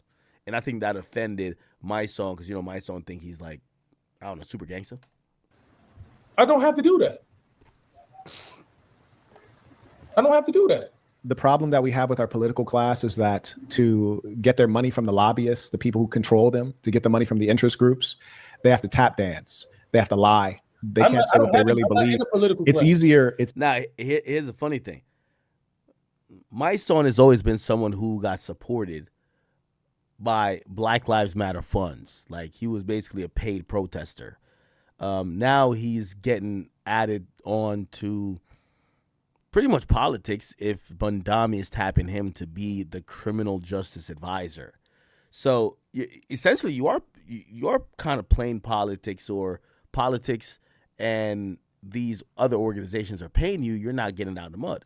It's easier to be popular. I don't have any political affiliation. Okay, I hear you. It's easier but you're, come on, Cap. to be popular when you go with the flow, when you go with what's common. It's easy to be popular when you never stand up against anything. It's so easy to say. I stand up against a lot. You don't have to interrupt me. It's so easy to say. It's so easy to say, oh yeah, like, you know, I don't judge. That's what the broads like to say. Oh, I don't judge. I'm not judging. Well, they say that because they don't want to be judged, and the reason they don't want to be judged is because they're engaging in filthy behaviors. There you go again. So the fact of the matter is that it's upon the man to establish the standard. It's upon the man to identify right and wrong. It's not upon the man to deal in the gray area and say, oh, it's, you know, I'm not here to judge. I don't do that, but it's okay. And then you tried to throw that on the Mr. Louis Farrakhan, and he's never said that. He said it's satanic, and he also said it's unnatural. We just heard him say it out of his mouth. But conversely, we've not heard him say anything good about it, and we've not heard him say that he condones it. But he doesn't demonize. He says, I don't demonize you, and I still love you. He said that it's satanic and unnatural. I don't demonize you, and I still. I just played a clip, and he said it's satanic and unnatural. Did you listen to the full clip, bro? I just heard him say it's satanic and unnatural. Okay. So for you being a person who's not a gay ally, you sure as hell can't just accept where we're at with it and move on. Like, you're really bent. You're bent on the idea that Minister Farrakhan did not condemn them. You're really bent on pushing that. I'm not bent on anything. You are bent on that. And here's the crazier thing. This is why that Barack Obama stuff, that liberal white woman ideology, I know it's got hold of you, because you have not been so passionate about discussing the black issues as much as the LGBTQ. And that's the same thing we dealt with Barack Obama. Barack Obama was all about the LGBTQ, and he didn't do nothing for black people. But you're the only one that keep bringing that up. No, that's you. When you go back in this conversation, you started off with, what do you think about gays? Then you said the Minister Farrakhan would be answered. We was talking about who built something in America. And you started talking about the Minister Farrakhan, and you said the Minister Farrakhan will be completely against it. You did that. That was your statement. I didn't bring up gays. Once again, you brought up gays. You did bring up gay language. And start the conversation. You were saying partner, and that's gay language, my boy. That's gay language. Who said that? The word you said partner. You started that way earlier. Started in the gay. What are you talking about? Yes. Let me educate you. You asked me a question. I'm gonna answer your question. I'm going to answer your question. You asked me a question. Let me answer it. Why is it? You said partner started with the gays, and my answer is yes. And here's how. The gays have made every effort to remove gender from relationships. Now, this is kind of like an interesting conversation because I personally, I kind of, I hate to agree with Homie. Well, not really like either of these guys, but Homie's making a point. He's like, yo, you're like this hip hop rapper from New York. And he's saying basically the LGBTQ community has bitched you. You're over here arguing and defending them when you're a rapper from New York that historically wouldn't give a fuck about their agenda. Not necessarily go against it, but you just wouldn't give a fuck about their agenda. But now you have to because you're a political shill damn near. Which, by the way, I agree. Like my song is no different than Mano and Jim Jones. They couldn't get money in the streets. They couldn't get money in rap. He just turned to politics. They turned to being pod boys. He turned to politics. Instead of saying boyfriend or girlfriend, because these people are non-binary, they can't look below the belt and figure out what they are. They have to introduce gender-neutral terms in gender-neutral bathrooms. So you're not a boyfriend. You're interrupting again. May I respond? You asked me a question. May I respond? May I respond? May I respond? And when the truth comes out, they always. So what they do is they use the term partner to remove gender from terms like boyfriend, girlfriend, husband, and wife. Partner is 100% an LGBTQ term that they've pushed out to the masses, just like the wheels are slowly turning for him. Non-binary. And why do you keep interrupting? Why do you keep having to interrupt? You feel so strongly. You're so emotional about this. So it kind of comes down to he's arguing that, hey, listen, LGBTQ has kind of like infiltrated hip hop. It's changed the way how people use terminology that historically everybody would understand and not be offended. Like, for example, you could say, yo, that's my woman. And for, this was earlier in the conversation, my song was like, yo, that's ratchet to say that's my woman. It's better you say that's my partner. So Marquette said, well, listen, brother, that change in terminology to make you feel comfortable of that's my woman to that's my partner, it's an LGBTQ type of shift. And the reason why that shift occurs is because they want to eliminate the gender affirming, oh, that's my woman, to say something that's ambiguous, like, for example, that's my partner. So that's what he's arguing. But you keep interrupting. You're so emotional about it. As a girl, 1 second. You're so emotional. You keep interrupting. You're so emotional. You keep interrupting. I'm asking a question. What if you don't want to? But you don't have to interrupt to ask the question. Or you're a grown man as a boyfriend, and you don't want to. You don't have a wife or a husband. What would you call that person? What would be a good? I'll give you an example. A lot of guys, especially in the South, you say my old lady. You say my woman. It's been going on for hundreds of years. Okay. The fact that you're playing dumb is very embarrassing because people are watching you and they're like, why is he pretending? I don't like to use the term woman. Why is he pretending as though he can't call a woman a woman? You just said using the term woman is a ghetto term. Did you just say that? No, that's not a professional term. This is my woman. It is your woman. That's some ghetto shit. That's not ghetto. Woman is a word in formal English. It's not slang. This is my woman. That's not ghetto at all. That's slang. No, that's actually not slang. And furthermore, girlfriend is not slang. You can say girlfriend. We've been using that for a long time. You can say it's my wife. You can say it's my old lady. Any individual. We were talking about. So you're trying to justify something that is unjustifiable. Partner came from the LGBTQ. That's full stop. That's a fact. Okay. That's a fact. There's no negotiating. It's a fact. I've never had any conversation inside the LGBTQ area. I agree with you. I totally believe you. I totally believe you. But that's my point. You're so brainwashed by the liberal white woman that you're speaking like her, and you don't know where the words came from. It's just like when white people start trying to talk in slang and they don't know, like, oh, this word came from Louisiana. Oh, this word came from the Bay Area in San Francisco. But they're trying to talk like us, but they don't fully understand the origins because it's not their culture. Similar with you. You're a black man from New York talking like a white woman from Orange County, and you don't realize that word came from the San Francisco. Oh, nah. Yo, just out of respect, my son, pick up that sign, man. Pick up that... You know what I mean? Pick up that protesting sign, man. Be like, nigga, you ain't gonna talk to me like that. Go LGBTQ mafia. That's what happened. You're a black man. I'm the black man. No, you're a black man. I'm the black man. A black man who's talking like he has he has some complex. He has to prove something. I'm the black man. Or try to sound strong every time. No, it's because you keep interrupting. Every time I talk about your homosexual buddies, you interrupt. That's the thing that you keep doing. You keep trying to sound tough or sound strong. I'm not trying to sound tough because we're not in person. Like I would never try to sound tough. I think you're plenty tough. I don't need to sound tough to you. Like between the two of us, I think we all agree you're tougher. You're tougher. That's what I'm saying. You got that. So why are we trying to sound tough? What are you talking about? I don't know why you're trying to be aggressive or trying to diminish something. No, we're not being aggressive. I just don't condone your ideology. Now, here's the thing. Marquette might not know what an NFT is, but cooking a nigga like my son, who is a low IQ individual, is pretty easy. But it's not about I don't have an ideology, and you keep trying to put ideology on me. And once again, You said you don't have an ideology. You just don't know what it is. Okay, you don't know what it is. All I'm gonna say is this: we leaving this conversation alone. You have your old lady, you have all that. I was talking about just in general. Two people have a partnership. Now that was my ideology. If that's your ideology is different, cool. I don't have any white women ideology. I utilize the word partnership because to me, it's two people that come together and they form. That's not where you got that from. Well, you can't tell me where I got something from. No, I know. I can't tell you. You just met me today. What are you talking about? Oh, you're the one who invented the term partner to describe your spouse? You invented that? You invented that? Partner been around spouses before. You think that you're the first? No, that's a new thing. When people used to say, "Oh, my partner," they were referring to their business partner. That's how I know you're lying. Because it was commonly used as a term for business partner. It's only recently being used to describe your spouse. So you're lying. It's not true. No, that's a fact. No, it's only recently been used to you in that term. That's what you were introduced to it. So don't tell me what I learned.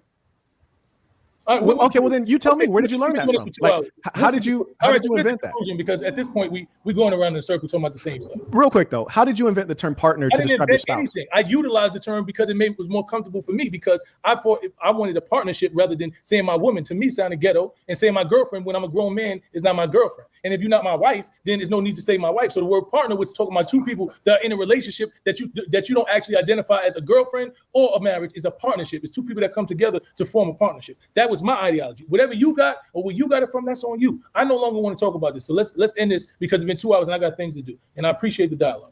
Absolutely. Thanks for coming on. Until next time. Okay. Damn. Got the fuck on out of there, man.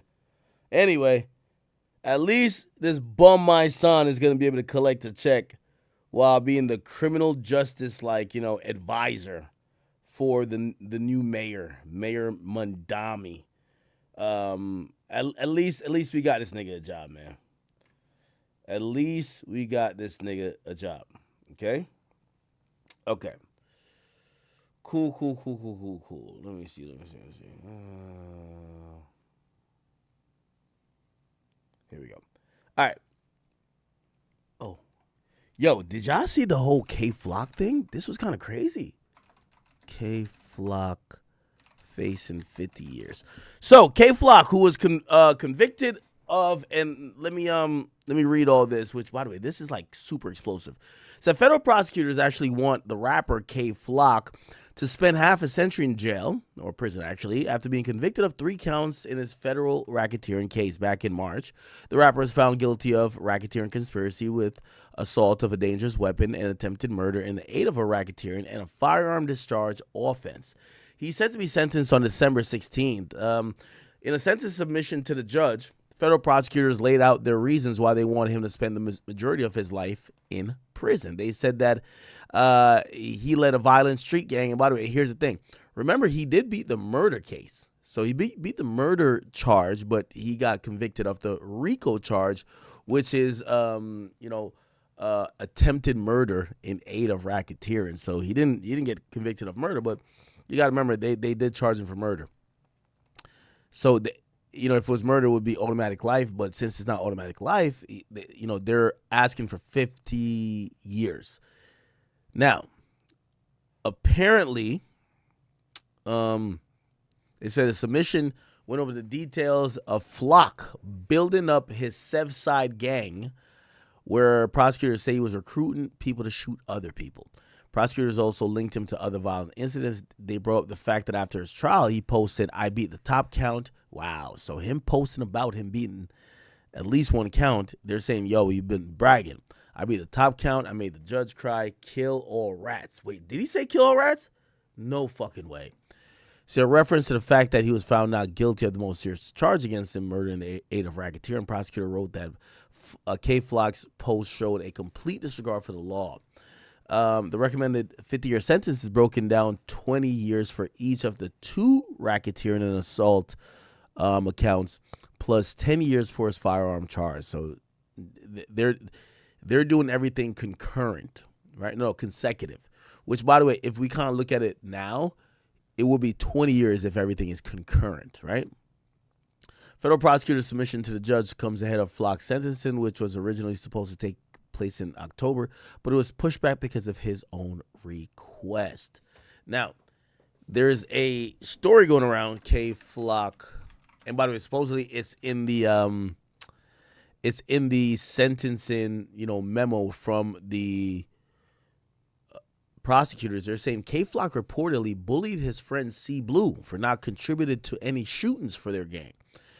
It says Kevin Perez belittled those Southside and DOA members who he viewed as not contributing to the gang, asking them, if you not doing no shootings or getting any type of money, what the fuck are you around me for? The defendant sent a barrage of text messages to C Blue, criticizing him for not coming outside to do shit until 2021 and for having no hits, which means shootings. Hold on, let me see if I can show y'all. And damn. So apparently he was bullying. It came across that he was bullying C Blue, saying, yo, what's up, bro? Like, why you not sliding? Damn. Now, there is actual court documents. I don't know if I can find it. Yeah, I can't find it. But there is court documents where you could see where the police are kind of like outlining him trying to bully his friend C Blue for not trying to slide on some revenge killing shit. And he basically said, if you're not going to slide, you better be getting some money, because if you can't do either, why the fuck are you around me? Which is interesting.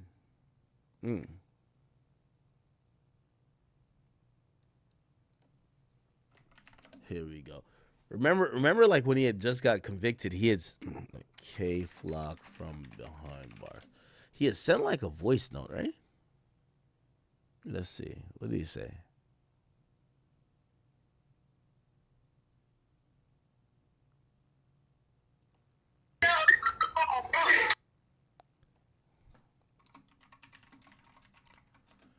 After conviction, I thought he had sent a message.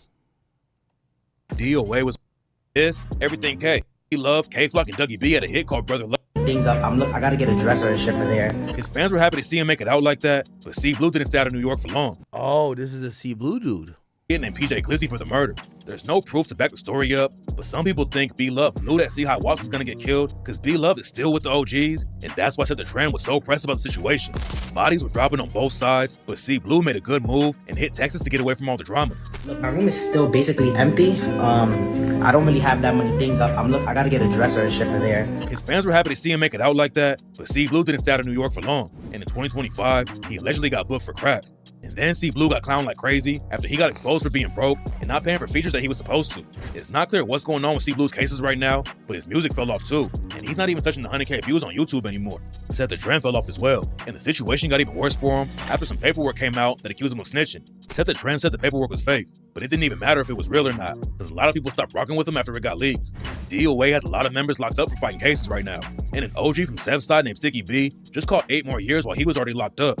Sticky B was booked on fraud charges and should have been coming home in 2026, but instead of keeping his head down and getting out, Sticky B stabbed somebody in jail and got hit with 8 more years. Sticky B has also been clowned since he's been on the block since the 2000s and never made it out of the trenches even though he's in his 30s. Big Sue breathe, he out the cave and all that. Big Sue breathe, man. I said that. Is that it about C Blue? It was even approved. It started falling apart, the dudes were repping other sets. Some DOA affiliates still rep YBs though, and on the track Flame 'em, Set the Trend raps, slide to the 8, we don't show no remorse. EJ got hit, you know we gon' toss. Bitch, I'm YB, know I'm kicking indoors. Most drill fans don't even know about the original YB's movement though, and it's looking like the same thing could happen to DOA in a few years if something doesn't change for him. So K Flock was bullying people to shoot. Yeah. Talking about. There's a lot of things that they were speaking on. And a specific member that they use for this example is Christopher. Here we go. Let me grab some liquor, by the way. They are trying to say that K Flock is the leader of the gang, Southside/DOA. And they brought up how he used to bully and belittle some of the gang members in an attempt to get them to start spinning the block. And a specific member that they use for this example is Christopher Blue. Now, if you look at your screen, Yeah, this is it right here. So this is a submission by the prosecutors to the judge. It says, the defendant's stance on violence was not for show. Even in private messages to his fellow Southside members, the defendant urged those in the circle to commit more violence. He belittled those Southside DOA members who he viewed as not contributed to the gang, and asking them in sum and substance, if you're not doing no shootings or getting no type of money, why the hell you around me for? The defendant sent a barrage of messages to C Blue, a member of the allied Ray Way gang, criticizing him for not coming outside to do shit and having no hits. Wow. So he was criticizing this guy for not killing nobody. These messages showed that the defendant's incitement of gang violence was not a public persona he played. Wow. Joe Screen! It reads, the defendant belittled those Southside/DOA members who he viewed as not contributing to the gang, asking them in sum and substance, if you not doing no shootings or getting any type of money, what you around me for? The defendant sent a barrage of messages to Christopher Blue, a member of the allied Rayway gang, criticizing him for not coming outside. Oh no. It continues to do shit, aka commit violence, until 2021, and for having no hits, which means shootings. These messages show the defendant incitement of gang violence was not just a public persona he saying. That's what they're saying right now. And I think that's very unfortunate. So basically, K-Flock was out here telling C Blue, yo, we need you to put in a little more work for this Rayway DOA alliance that we have going on right now. And I guess Christopher Blue was not trying to do that. Now, is this necessarily a bad or good thing when it comes to Christopher Blue? I guess when it comes to the street side of things, it would be considered or looked at as a bad thing. But if you ask me, hey, he's not in jail. So I guess him not spinning the block or not coming outside kept his ass from being locked up and put behind bars. But this is not the only thing. This is not the only thing, because now the feds are saying K-Flock is a capper. He is a lying bastard, is what they're trying to say. I want you guys to see Exhibit B. Look at your screen! Look at your screen! Now, if you guys remember, on March 21st, 2025, the day after the jury verdict, they're saying the defendant, while in jail, sent a text message to a friend. In it, the defendant asked the other individual to post on Instagram the following message, which threatened violence on cooperating witnesses and falsely claimed that the defendant had made the court cry because the defendant beat the top count. And they're saying this is all cap. Now it reads, this is what K-Flock put inside of his stories. I beat the top count. I made the judge cry. He said now he's not forced to give me life. Everything good, not good. Everything bad, not bad. Just gotta stay humble to the outcome of your situation and see what Allah got for you. Chin up, chest out. Shit ain't over. Nowhere near. Remain a G and stay sucker free. Never fold, never will. Free the thoroughbred ones. And kill all rats. Oh no. So they're using the part where he said kill all rats at the end as a threat towards the cooperating witnesses within the case. So basically, if you ask me, it looks like the Fed's been watching every single thing that K. Flockington has been doing, even while he's been locked up. All his Instagram posts, all of the I'm in great spirits, all the shit that he's popping on his gram, they're watching. And it seems like the Feds are going to use this to bring to the judge's attention and show him that this kid has not changed in any type of way, shape, or form, even though he is still within prison. Which, if you ask me, goes to show that at the end of the day, they are always watching. Now, All right. Anyway, man, I honestly think New York drill kind of ended with K-Flock getting locked up. Obviously, D-Thing and then was locked up as well. But I definitely believe that, you can't have drill in any type of form like Chicago or Jacksonville or sometimes Memphis. Where else does drill music kind of pop off a little bit more? You can't have it in New York City. It's going to be shut down literally, I think, you got about 60 days, which is 90 days. 3 months, which is like 90 days. You're not going to be doing this for too much longer. So I actually believe that, K-Flock was cursed from the get-go. So if he goes down and he only gets like 20 years, I think that's a win. And that might sound crazy, but they were really trying to get him on that murder. And they didn't give him the murder, so he has the possibility of getting everything concurrent, and that would fall under 20 years, right? Like he would basically do 20. However, I do think they might give him one consecutive, and I think that might be the pistol charge. That would bring him to about 30. So regardless, he's like early 20s. He's like 22, 23. He gets 20 years, he's going to be 42. You know what I mean? Still 15 years younger than Jim Jones and Meek, and not Meek, but what the fuck? It's still younger than Mano. Yeah, there we go. All right. Okay.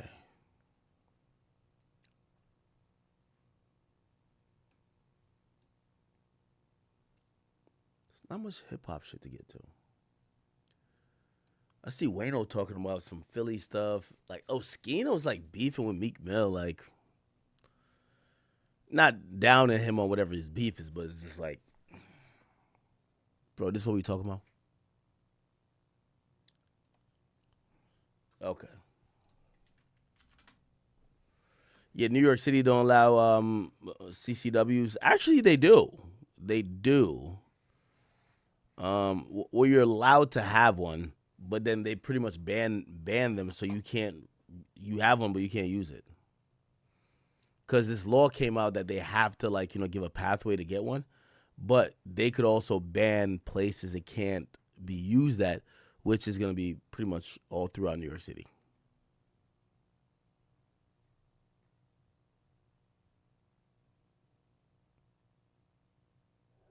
The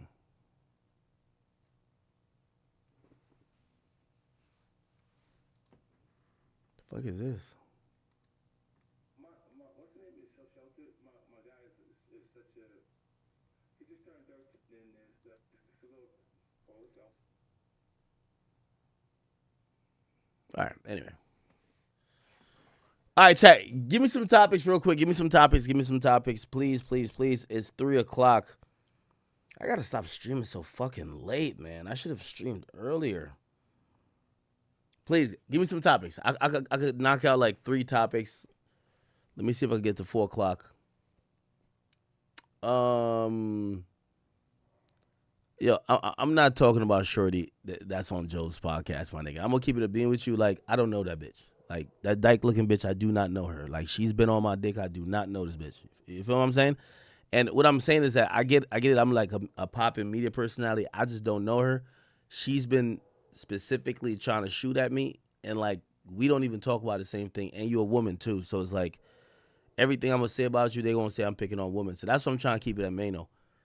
Like, bruv, like whatever issue you got with me, like, man, handle it with God. You get what I'm saying? You on Joe's podcast, you got a little come up right now. Bro, use that to fuel whatever you got going on. You know what I mean? Like, don't try to, because that's what everybody's doing, chat. Like, they're all, like, chat, don't y'all realize, like, even if you don't even fuck with me and you're like a neutral arbiter, bro, all these motherfuckers try to use me to get their shit up. Like, bro, it's no, chat, am I lying? Like, and this is why I be thinking, I'm like, should I even like respond? Obviously, I gotta respond because I try to keep the energy with everybody. But I'm shooting down. You gotta realize, I don't duck no fades when it comes to rappers. I love beefing with rappers.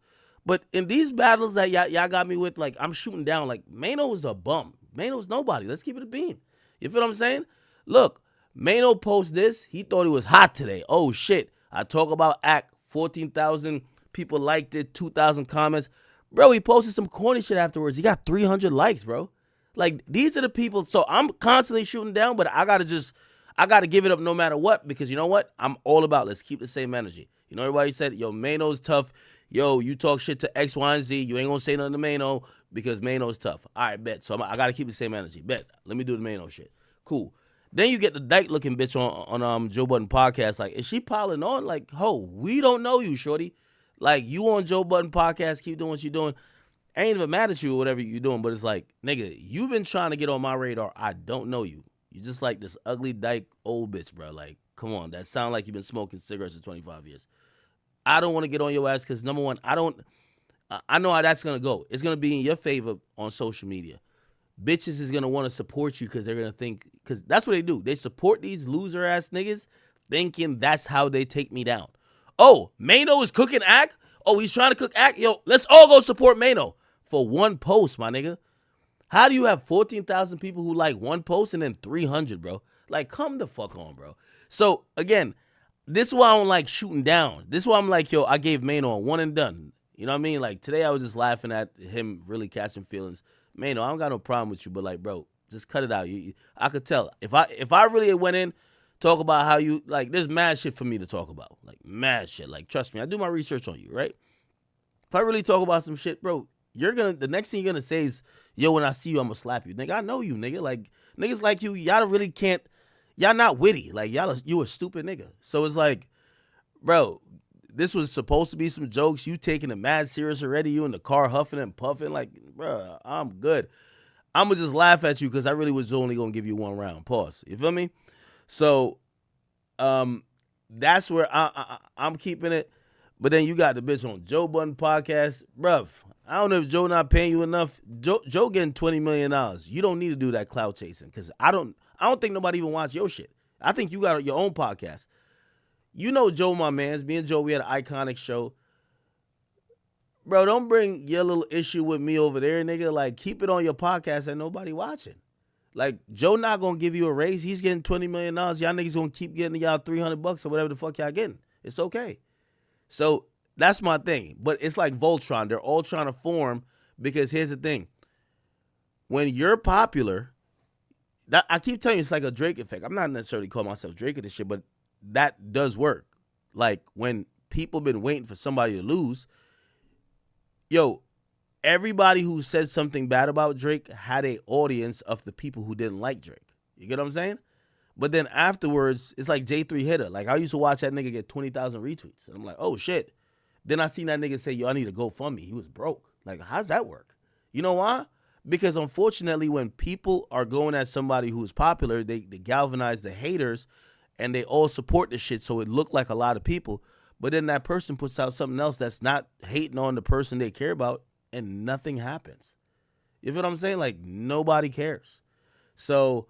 You know, that's why I keep showing you the Mano effect. Like, I don't want to even talk numbers with Mano. Like, but I got to show y'all that in me keeping the same energy, because I was going to ignore this nigga, right?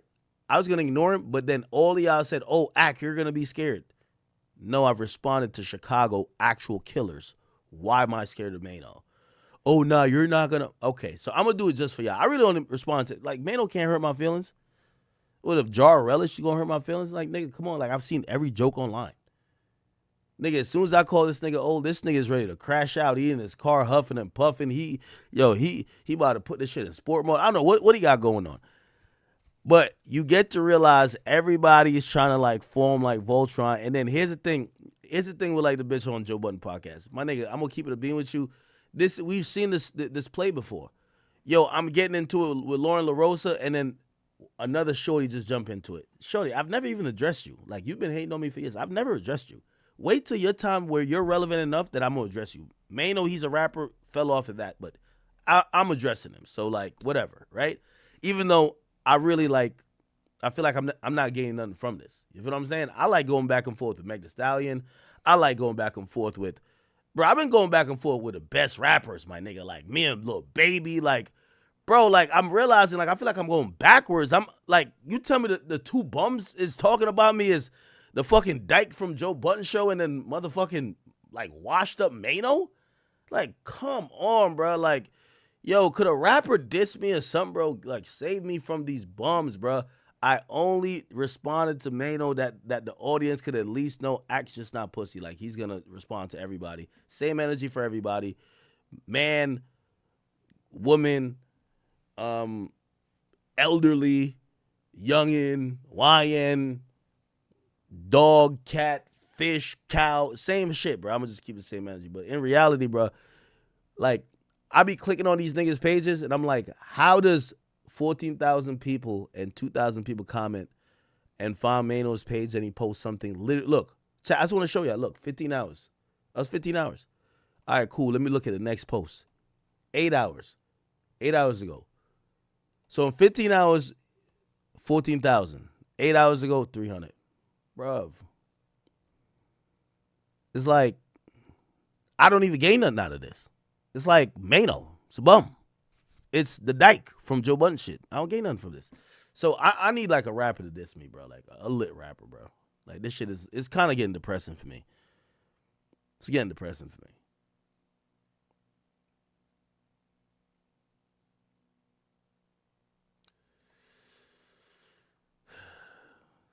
Yeah, just look at this, right? 40,000. This is the one he talking to me about, right? Then 900. Bro, I keep telling you, 40,000. Chat, I'm not even lying. 40,900. 40,000, 8,000 comments, 900 likes, 41. She posted a podcast. Niggas don't care about this pod, bro. So I get it. Like, I'm the meta where it's like, yo, let's everybody like form like Voltron. Yo, to the little dyke on Joe Budden show, bro. Like, I get it. You don't like me, nigga. Why the fuck is you keep talking about me? Like, you not on nobody's media list. I've never ever said, what does the white bitch dyke on Joe Budden think? Nobody's ever said that. So it's like, why the fuck are you mentioning me? But I get it. Y'all are all mentioning me because it's easy to galvanize. All of y'all are older than me. It's easy, and y'all represent like a different demo. It's easy to galvanize that whole demo that don't really like me, right? Because I'm like the new guy. Not really new guy, but like I'm the guy who represents a different type of person. Yeah, all y'all claim y'all like know the streets. You know what I mean? Like, I see the bitch talking about Warren Chirac. Bitch, suck a dick. Fuck out of here. Right? Like, you think I'm about to explain that to nobody, nigga? I'm the king, nigga. Fuck out of here. Nobody could tell me nothing about that no more. Like, apologies got done. Nigga, I told G Herbo he couldn't tell me nothing about it. What I'm gonna tell you? Eat a dick. Feel me? But I would really give like a good entertainment segment with you, but like, bro, who the fuck are you? You get what I'm saying? So I'm really just saying it to like y'all like, yo, bro. I love this back and forth, but I love it more when I feel like I'm punching up. I got the bottom feeders who are trying to like get these moments off of me, and I'm like, I don't gain nothing by responding at all. I really don't. Like with Mano, I respond to keep the same energy. I've said the same thing 5 times now. But then this other person, nah, I'm good. Anyway, just give me some topics because I don't want to keep talking about this bullshit. Give me some topics. OTF Duty Low just texted me. What the fuck?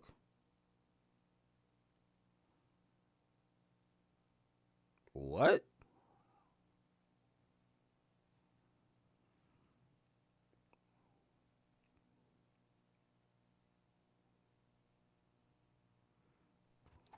Oh, no. Oh, I wanted to react to this. Trap Lil Ross. Like, yeah, so Trap Lil Ross reacted to what did I say about Trap Lil Ross? I didn't say nothing crazy, right? Like, did I? Maybe I did, right? He reacted to me, commenting on his doc.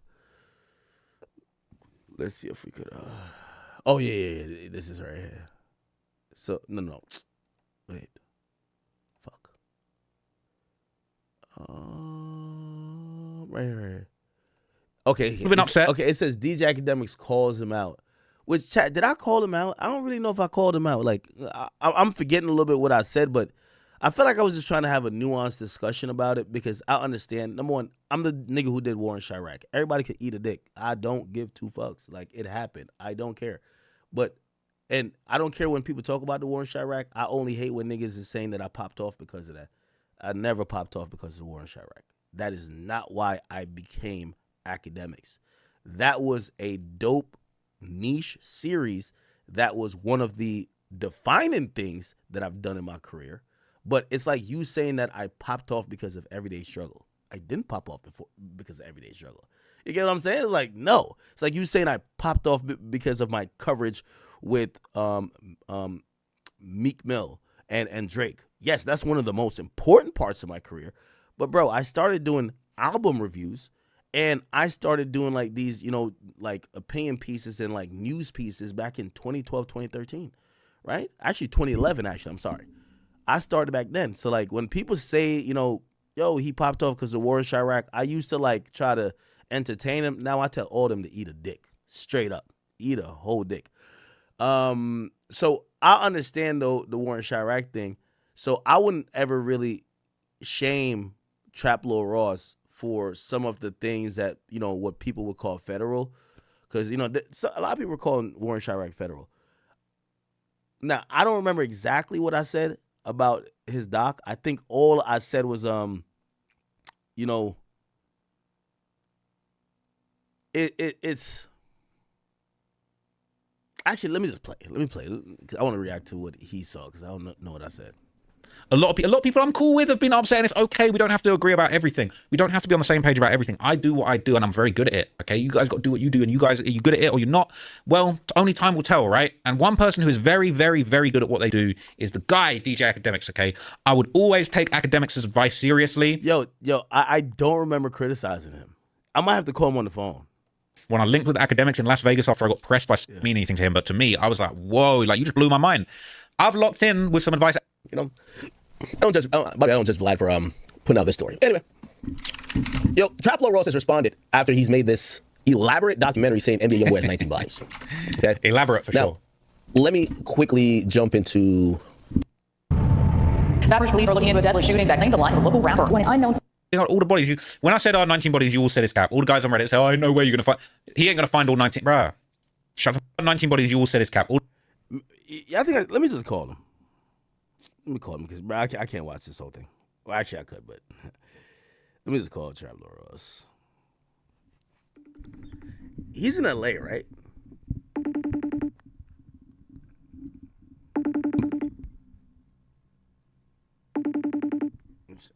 I'd love to I gotta talk to him about this. All right. Hopefully he hits me back. Okay, I'm just trying to see what I said, because I know I wasn't tripping, but I don't remember me calling him out like, yo, this is crazy and whack. I know a lot of people are trying to say that to him, like, yo, bro, you're the police, this and third. I think my nuanced kind of conversation about it was, it's a catch-22. Yo, if this dude made a video saying YoungBoy's lying, he's never killed anyone, the fans are gonna hate him, right? If he confirms what YoungBoy himself is claiming, fans still hate him. It's a catch-22. Now, the only thing I could think about, and this is before I watch it, so maybe I was drunk when I said it, but usually my drunk mind always speak what I mean. Usually, the only thing I could think about is if you're just being sensationalist and you're trying to grab things that could be for a good documentary, right? Which is the title, which is 19 bodies, and inadvertently, because you're maybe reaching and just doing it for a documentary that is going to bring in attention, you inadvertently kind of then bring maybe not necessarily unwanted attention, but you kind of get this person hemmed up a little bit, but not necessarily, because I refuse to believe any hip-hop journalists or whoever could really get you hemmed up if you didn't do anything, but it could inconvenience you, right? You don't want people looking at you if, this is just not the truth. But then I got to be also fair. YoungBoy said it himself. It's not like they just randomly claim that or randomly just start researching. But let me hear. All the guys on Reddit say, "Oh, no way you're gonna find." He ain't gonna find all 19. Bruh, shout out to my team and me. All right, shout out my label, that's me, and shout out my team. It's lit. The local rapper. Baton Rouge police say the local rapper was shot and killed at his home at Lakeside Villa Apartments on Wellwood Drive after midnight. Deadly shooting of a student walking home from school. Minutes into the doc, all right, and the amount of dumbasses that didn't even watch the video talking about, "Oh, ain't no way you got 19 bodies. Oh yeah, he just paid. Yeah, I know he paid. Yeah, over 7 times. Never seen my shoot a real grave digger contract business. Yes, I know. Watch." Is literally surrounded by shooters at all times, with a number of the most notorious shooters in the South being affiliated with his NBA or Never Broke Again record label and his alleged gangster rap empire.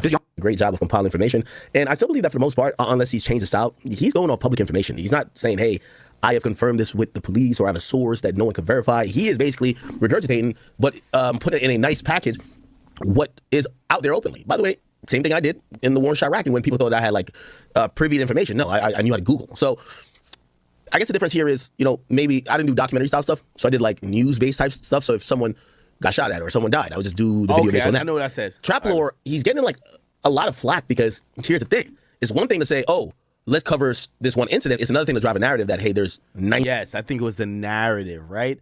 But then, I guarantee I knew I said this. I know I said this because I think logically, right? I'm not a retarded nigga main on them niggas. The next logical leap would be, well, YoungBoy, well, you can't blame him for just driving the narrative when YoungBoy himself says 19 bodies, right? So then you kind of look at it and, you know, it becomes a little more complex. 19 murders connected to a guy, right? So anyway, he's been getting a lot of backlash. And so this isn't me arguing with academics, but it's just like, I feel like it's interesting. He's talking about the backlash and it makes sense. But it's like, I just want to keep reminding people every step of the way, like, bro, YoungBoy is the one who said he got 19. If YoungBoy had never popped out saying he got 19 bodies, bro, this wouldn't even be a conversation. This wouldn't even be like this wouldn't be a debate. It wouldn't be a video. It wouldn't have happened. Like, there wouldn't be the many murders of NBA YoungBoy, the 19 bodies for you. There wouldn't be a thing. He said he got 19 bodies. Okay, and I've made it very clear. I already did a response, okay, but I just want to respond to. There's not. Wait, by the way, I remember also my train of thought too. I then later said, it's very interesting. Is then very interesting. Hold on one second.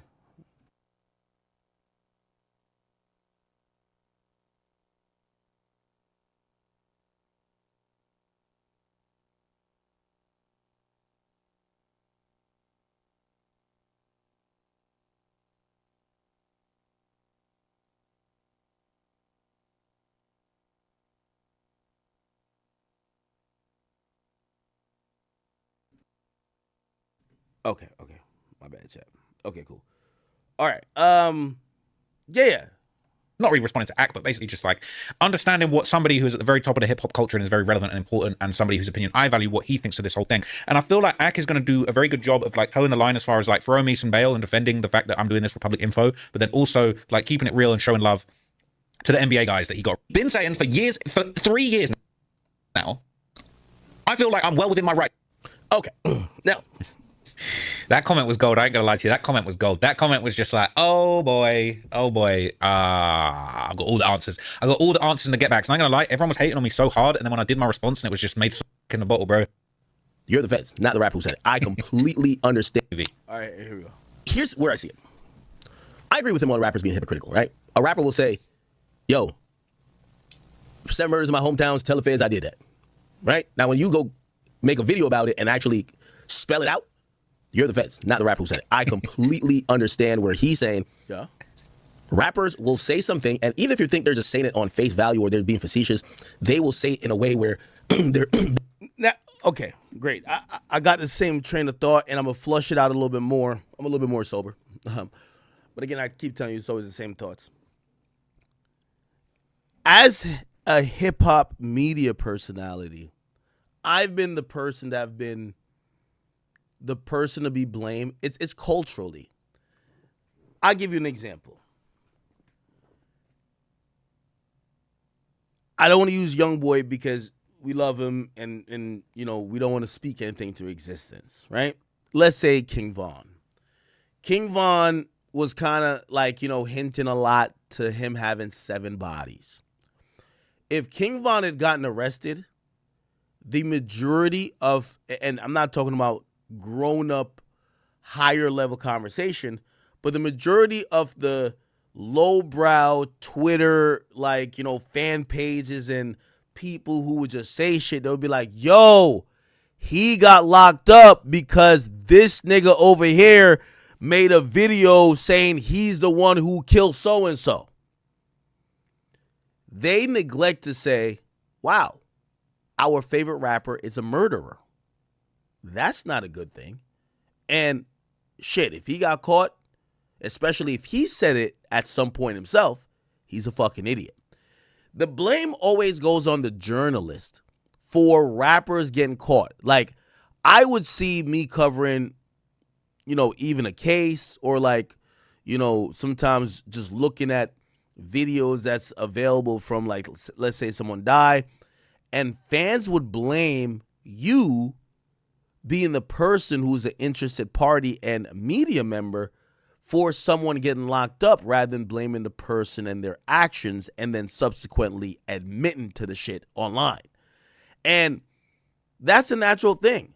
Fans do not blame the rapper. Like King Von fans, right? I'll give you a better example. Maybe not King Von. Most fans don't say, yo, he's in jail because he killed that nigga. they usually say, man, he got locked up because niggas told on him.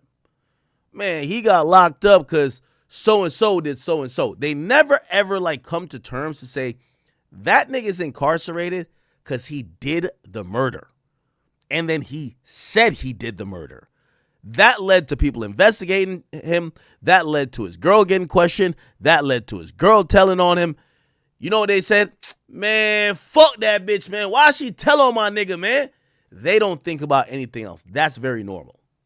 They're standing on whatever, but as soon as you mention it, it's Fed work. Now, there's a few things.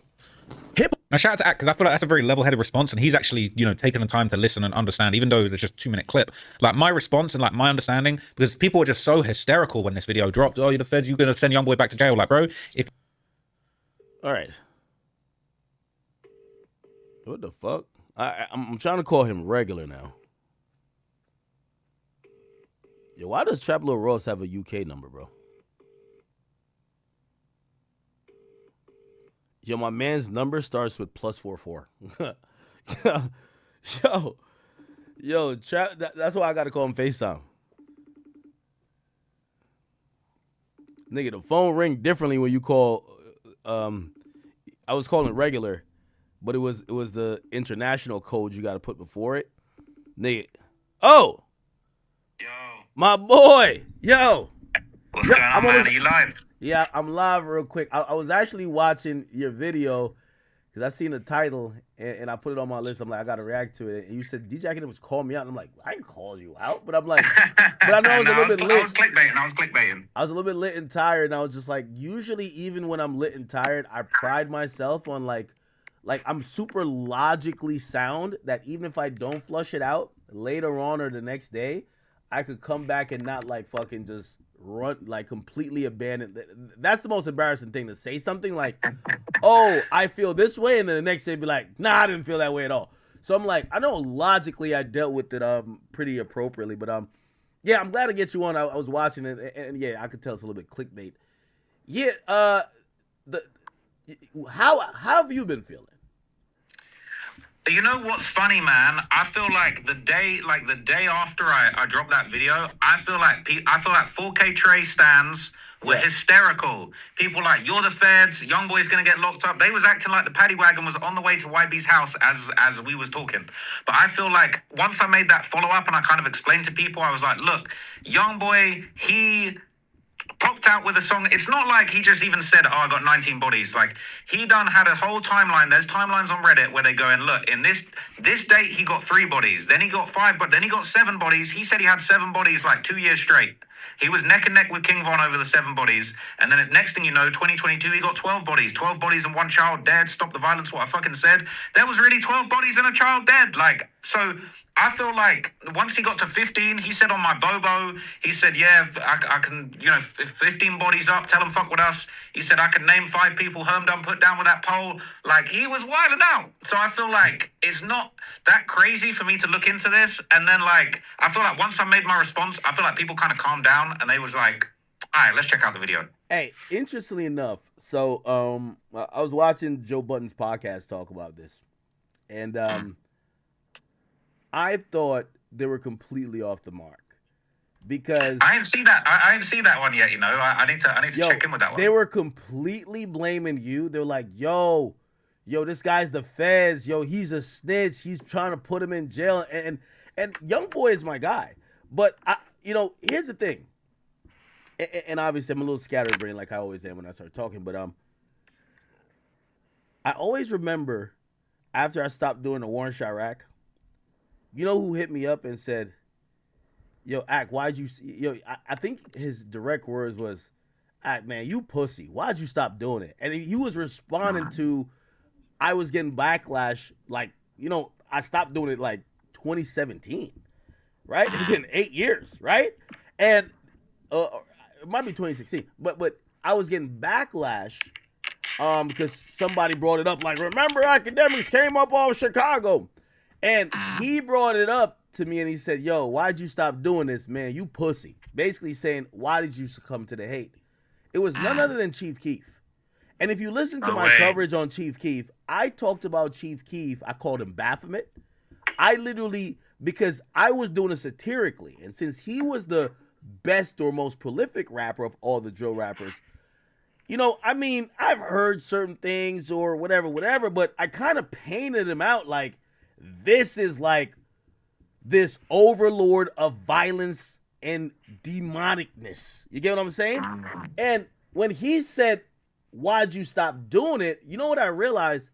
He appreciated the image that I was putting out there, because what none of these people and even fans want to admit, these rappers are living on this image, right? Like, again, you make the nuanced statement of, hey, when you say YoungBoy has 19 bodies, you don't actually mean he killed 19 people himself.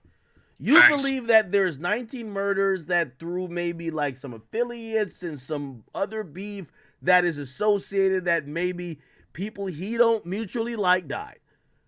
Here's the thing. When YoungBoy's rapping, he don't make that distinction. He don't say, like, obviously one lyric he does, but, you know, for the most part, he's saying, I got it. Like, I'm doing it, which is not true, right? Fans don't say, bro, why are you saying that? The fans want to believe it. Okay, cool. Yeah, Vaughn had 7 bodies. Like, think about Chicago when you get to Lil Jeff. Lil Jeff always said, I don't think these niggas can really rap. But you know what? You know when people were trying to put me on to them, their intro point was, yo, he got 11 bodies. And I'm like, I remember that not being the thing that attracted me to the music back then. It made me attracted to, oh, okay, who are they dealing with? Oh, these are the real steppers, but I didn't think it was good music. Now, that's like a cosign of the music because it tells you it's real. So you can't really win, bro. Right? Like, again, Chief Keef said to me, you're pussy for stop doing the war in Chirac. You know why? Because me helping to drive home that image that he clearly wanted to have based on what he was saying, and you don't think YoungBoy wants that image, why would he say it? Like, he's not having Tourette's in the booth. That's facts, man. That's facts. But and you know what I wanted to mention as well? I feel like I really appreciate what you said as far as like there is nuance. I feel like if YoungBoy was really out here clapping 19 people, he would have been Rico'd to death. Like he'd have had Rico left, right, and center. But also at the end of the documentary, I try and say something with a lot of nuance that people didn't pick up on. Is I basically make the statement that like, look, did YoungBoy kill 19 people? No, but like, did 19 people die about his career? If YoungBoy wasn't the biggest rapper in Baton Rouge, would a lot of these people potentially still be alive? Would things be different? I feel like you can say that. And really, even though you can say, oh, he killed 19 people personally, I feel like it's fair to say he probably got 19 bodies on his conscience. I know you don't feel happy about how shit went in the city. There's a part of hip-hop. I've always said hip-hop and black culture to a certain extent is a culture that protects the idea of criminality. It's almost accepted. It's almost like, okay, unless the crime is done to you or your relatives, yo, why are you saying some shit? Like, yo, why are you talking about this nigga doing all these murders? Like, yo, why are you doing it? And it also kind of bastardizes in a way and babies the people who are proposed or supposed killers or criminals, because you feel bad for them, right? Yo, this guy just shot up the entire block. A woman got killed, a baby got killed, but 4 of his ops got killed. Yo, free my bro, man. Free my bro. Free my bro. Right? That's a fact, right? Like, it's no one ever says there's a victim in this. Right? Yo, free my... Yo, think about... I sat here and covered the Thug trial. Man, they were talking about how people who were civilians that lived on Cleveland Avenue were terrified for their life.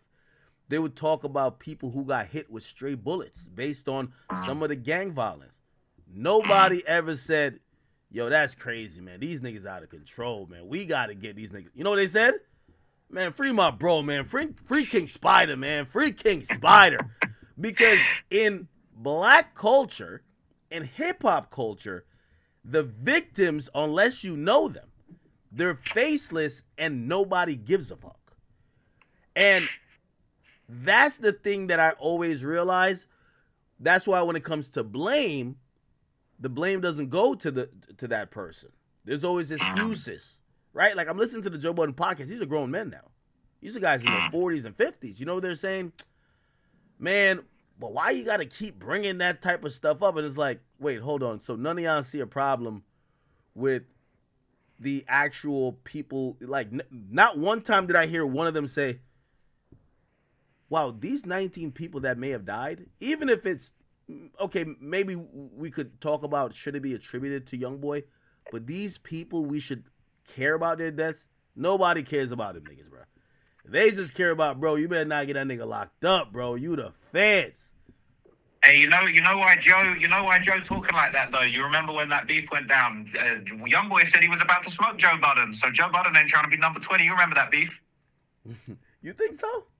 I mean, shit. People were saying I was about to be number 20, but listen, what I want to ask you, Ak. This is a big question, on right? the Joe thing, yo, I was trying to get Joe to go to so Birdman hits me and he's like, yo, you fuck with Joe? And I'm like, yo, Joe's my guy. I did a show with him, like, yo, we're good, like, we're on good terms. He said, yo, I think Joe was criticizing the show or didn't know. He's like, he wanted Joe to come to a show, and he's like, yo, Birdman, if you ever talk to Birdman, he's always like, he talks like he's still in the 90s. He's like, yo, he's like, hey, yo, I get the jet. He said, I send the jet for you and that boy Joe Budden. He got to go see Top for form. And I'm like, so I said, all right, bet I'll hit up Joe. And I hit up Joe, and I don't know, like. He thought you were trying to line him up, man. Well, first of all, I would take that very serious. You know, like, no way anybody. I brought Charleston White to a show, and when I realized it might have been not whatever, I made sure, I couldn't do that. I was with Vlad, like, yo, I got to make sure Vlad gets in and out safely, but they love Vlad, I ain't gonna lie. But yeah, that was a joke. So am I blacklisted from the YB shows now? Because I probably can't pull up to a YB show no more now. No, well, that's why I would say no. The reason why I would say no is that the fans that are responding. Let me tell you this: I guarantee you, some of the guys that's with YB, they probably watched the video. They love that shit. I'm telling you, they're not gonna tweet out that they love the shit, but they love it. You know why? Because trust me, a lot of times, like, you're also finding Easter eggs. Like, these niggas ain't rapping shit just to rap. Like, they're mentioning specific shit that they want people to connect. But a lot of times, the casual fan, it goes over their heads. Facts. It's like, bro, his crib is called Gravedigger Mountain. So it's kind of like, y'all wanna be calling yourselves the Gravediggers. So I be looking at the graves like, yo, how many graves have you got here in the Gravedigger Mountain? Now, let me explain you the nuance.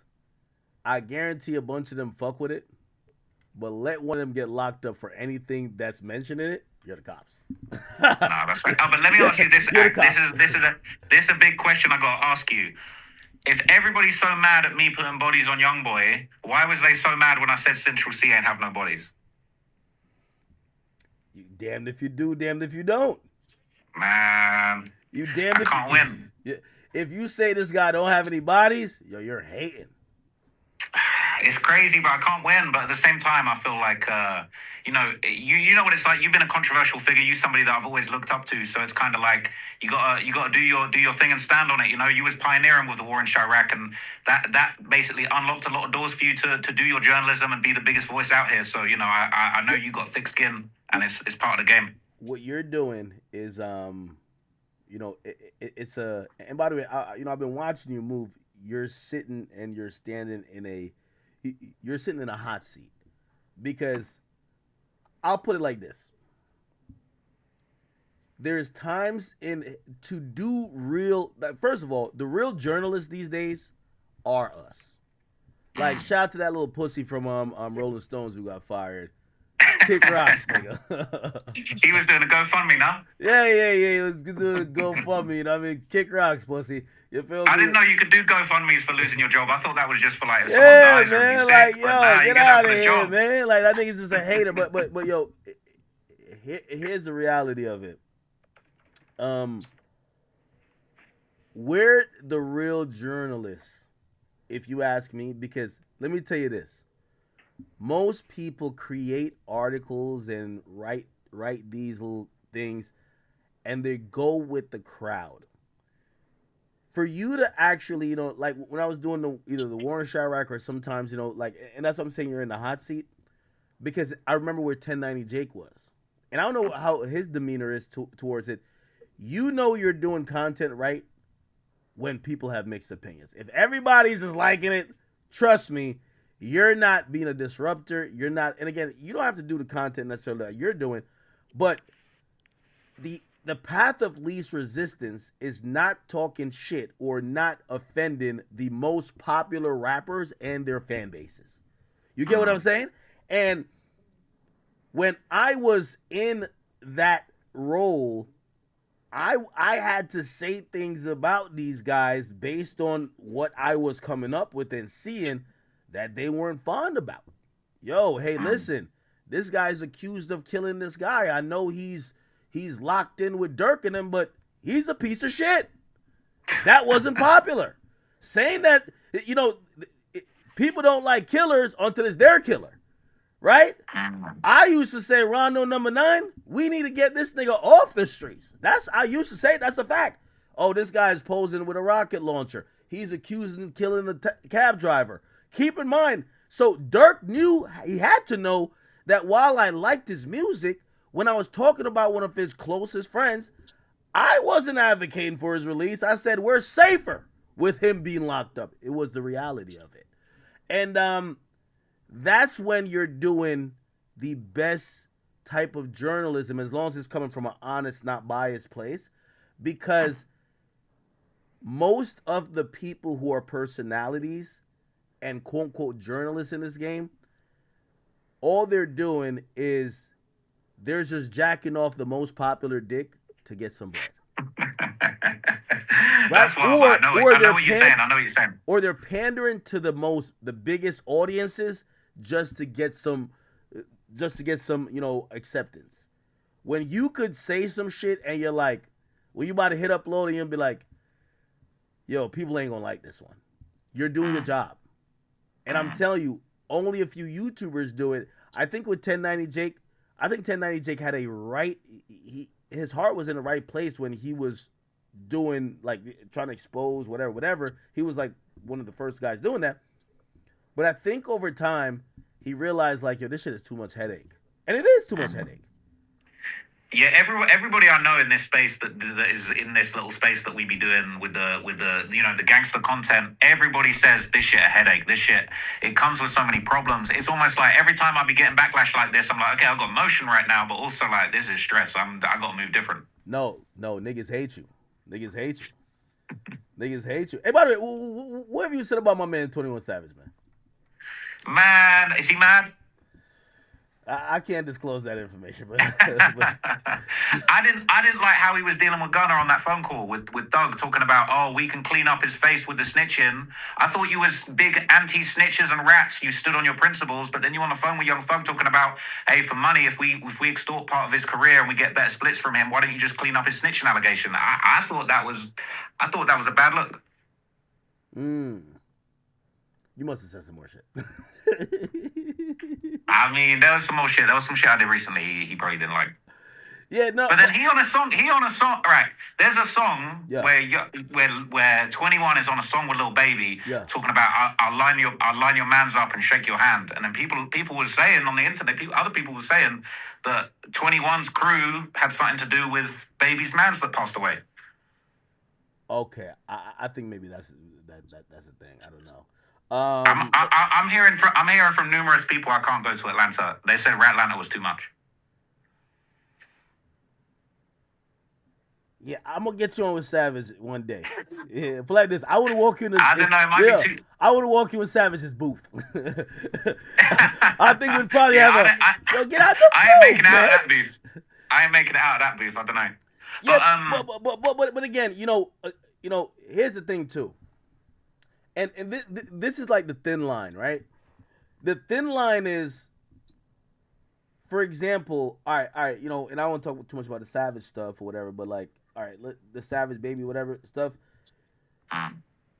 That's no one's rapping about it, right? So it's like it's Reddit talk, but like neither party are putting that out. Obviously, you know, there's a maybe drill kind of like aspect a little bit, but like that doesn't seem to be the thing. Like Young Boy's getting on the record and saying 19 bodies. Yup, 19. You get what I'm saying? And then there are certain things that no one speaks about, even though it is industry kind of street talk. And I think they probably look at it that when you bring that to a documentary, it's like, you know, even though obviously the police look at everything, it's like you just saying, hey, everybody start here. I've done half the work, which, you know, I used to, like, I remember I used to have those type of, you know, dilemmas where people would think I'm reporting shit that is not public, and I'm like, it is public. You just didn't do the Google I did, because no one calls me. Like, no one was calling me and be like, yo, yeah, that's the nigga who did the murder, bro. Just report it anonymously. Like, I would look at Twitter. I would go to these threads, or I would just go to public information, and I would kind of find whatever I was kind of looking for. So I've been told a couple times, yeah, I won't say who, but there was somebody who I did some content on in Chicago, and they was very upset about the shit that was put out there. And come to find out, they was like, they'd not heard of the Reddit. So they heard the shit in the video from me, and then they like, how the fuck? And then they like, wait, what's this Reddit? And then the next thing they know, they on Sharecology, they like, oh my God, but they're hearing it from me first. So it's like, It's like when, you remember when Adam hopped on live with Wack, and he was saying, oh, Ross just sent me this paperwork. Yeah. It sounded like it came from, I was on Reddit reading that paperwork like everyone else. Yeah, no, I completely get it. Hey, I'll give you one last advice as well, though. I always told people, and when you go down this path, you know, number one, it's a dangerous path, just because, like, not that 1090 Jake don't want to smoke with niggas, but I think it's a little bit easier when niggas ain't be like, yo, that's the nigga who ruined our, like, yo, rappers really hated that nigga because his word could end their career. Like, they hated him, right?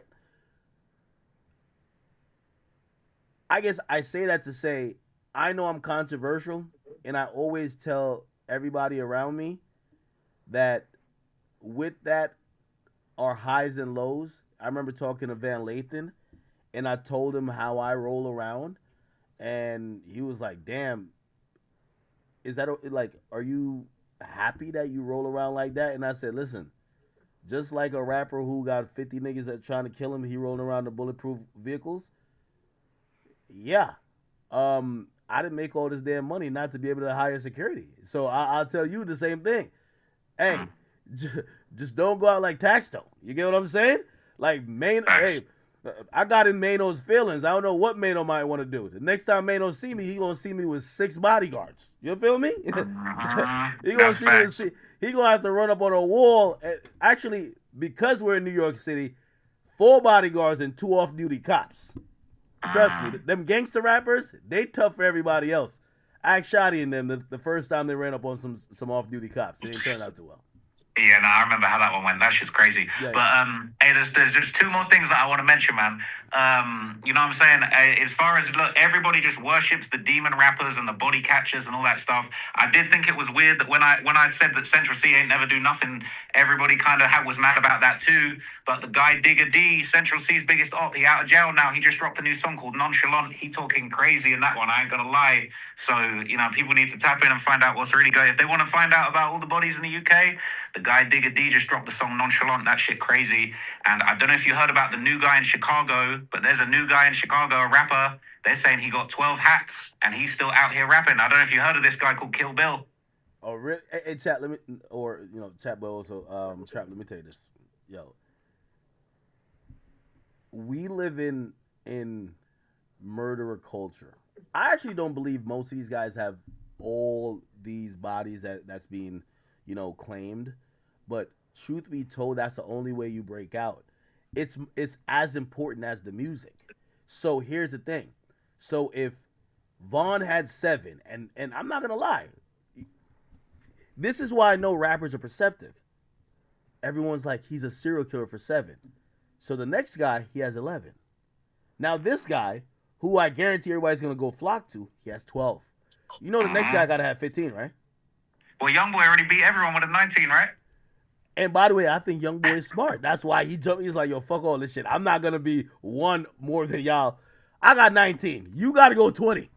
You get what I'm saying? You gotta go. Hey, I'm thinking when he drops that Slime Cry album, he's gonna update the count because I seen a couple things go on since. Like, I don't know, it could be 21 on this new album. Yeah, well, that's why also I think some fans are mad because they're also looking at the Dirk thing, right? Because again, you're saying like, I don't believe he did all these things, but people are like, yo, you trying to set him up for a murder for hire. I will tell you this though, there is some discretion, and I know you do a lot of like disclaimers, right? I know you do that. I'll say this. That infamous interview I did with Youngboy, that I said, that he said, only drop after I die, just put it like this, man. Maybe I wasn't that caught up on the music, but after the interview, I was like, what the fuck was that? Like, it was a little bit too, yeah, I'll just leave it. I'll leave it there.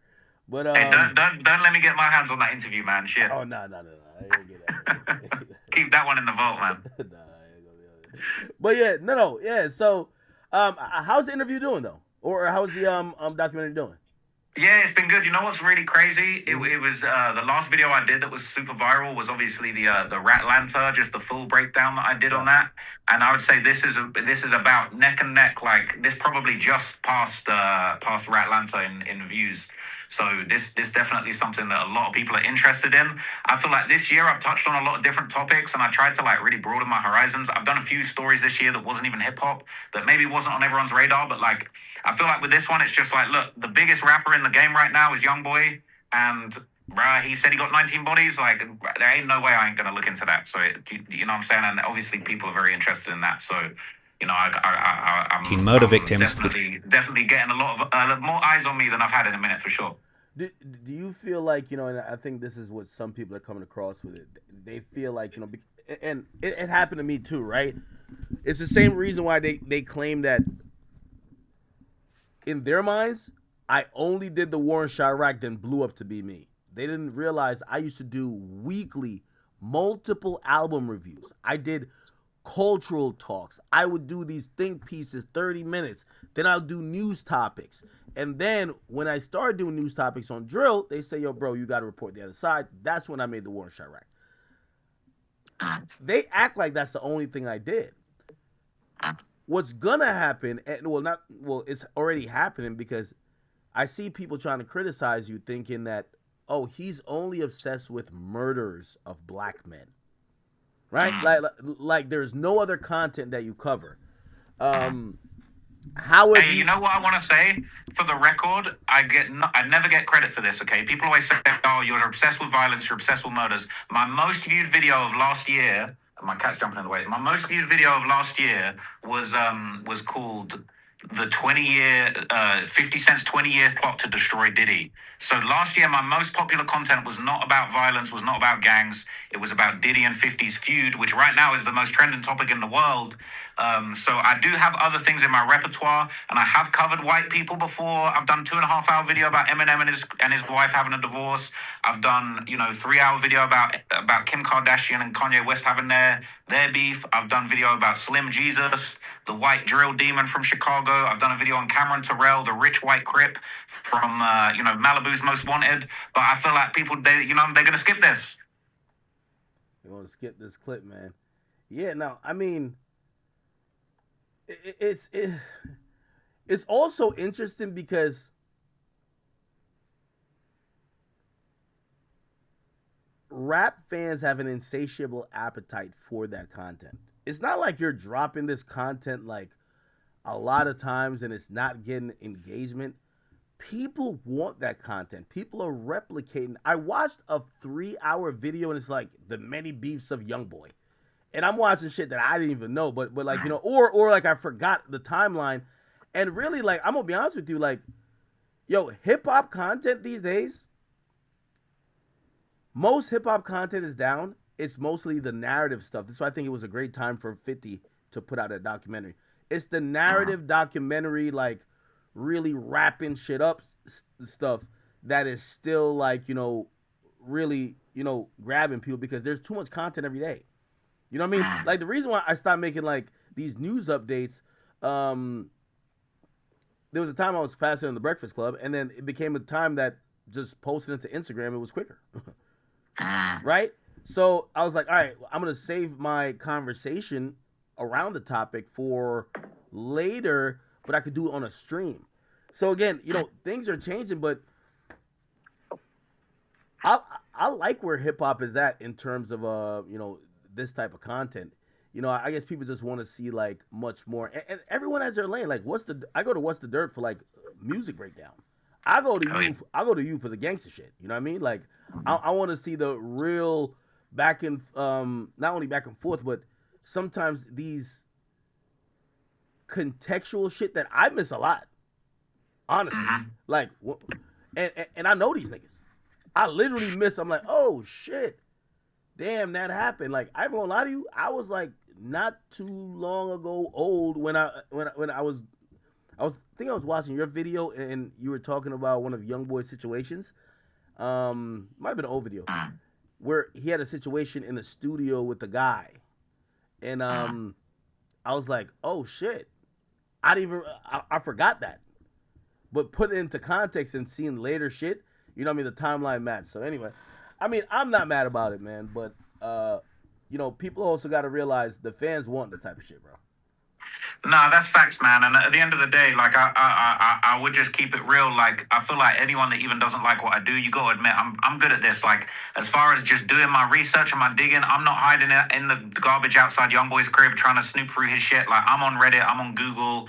You know, me and my guys that I work with, like, we just good at research, man. And, you know, if it's this a warning, if a rapper wants to, you know, if you hopping out making songs, you got 10, you know, we talking about this Kill Bill guy talking about he got 12 bodies or all this stuff. It's like, bro, I'm going to look into it, and it's just, I'm going to do what I do. I'm not going to get no secret background info. I'm not getting YoungBoy's ops in the DMs finding out. I'm just on Reddit and Google and listening to all the songs, and, you know, I'm good at what I do. So I know that there are some people that appreciate it, but it's not no disrespect. Like, I wouldn't have no video to make if he didn't make 5 or 6 songs talking about how many bodies he had.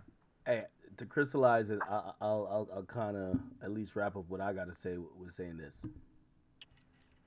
When I did the war in Chirac, I called Lil Reese the Grim Reaper.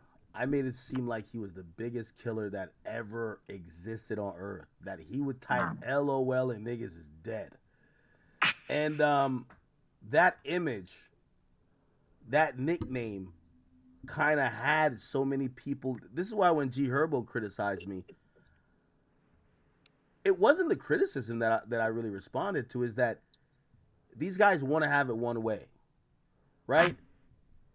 It was partly because media took y'all's stories. Like, again, people, like, I understood why King Von said, yo, y'all got to come to O Block. It's like a resort.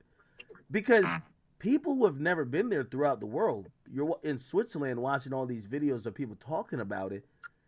It's been glamorized that it seems like this huge, elaborate thing when it's really not. And it's impossible for you to say, well, Trap Lord Ross or academics is the reason why this, that, and the third happened, you know, wrong in Chicago without also crediting it. Hey, he's helped the music scene that popped off these guys that turned into other stuff. They want to do it one way, where they're like, no. You only cause destruction, and you antagonize things.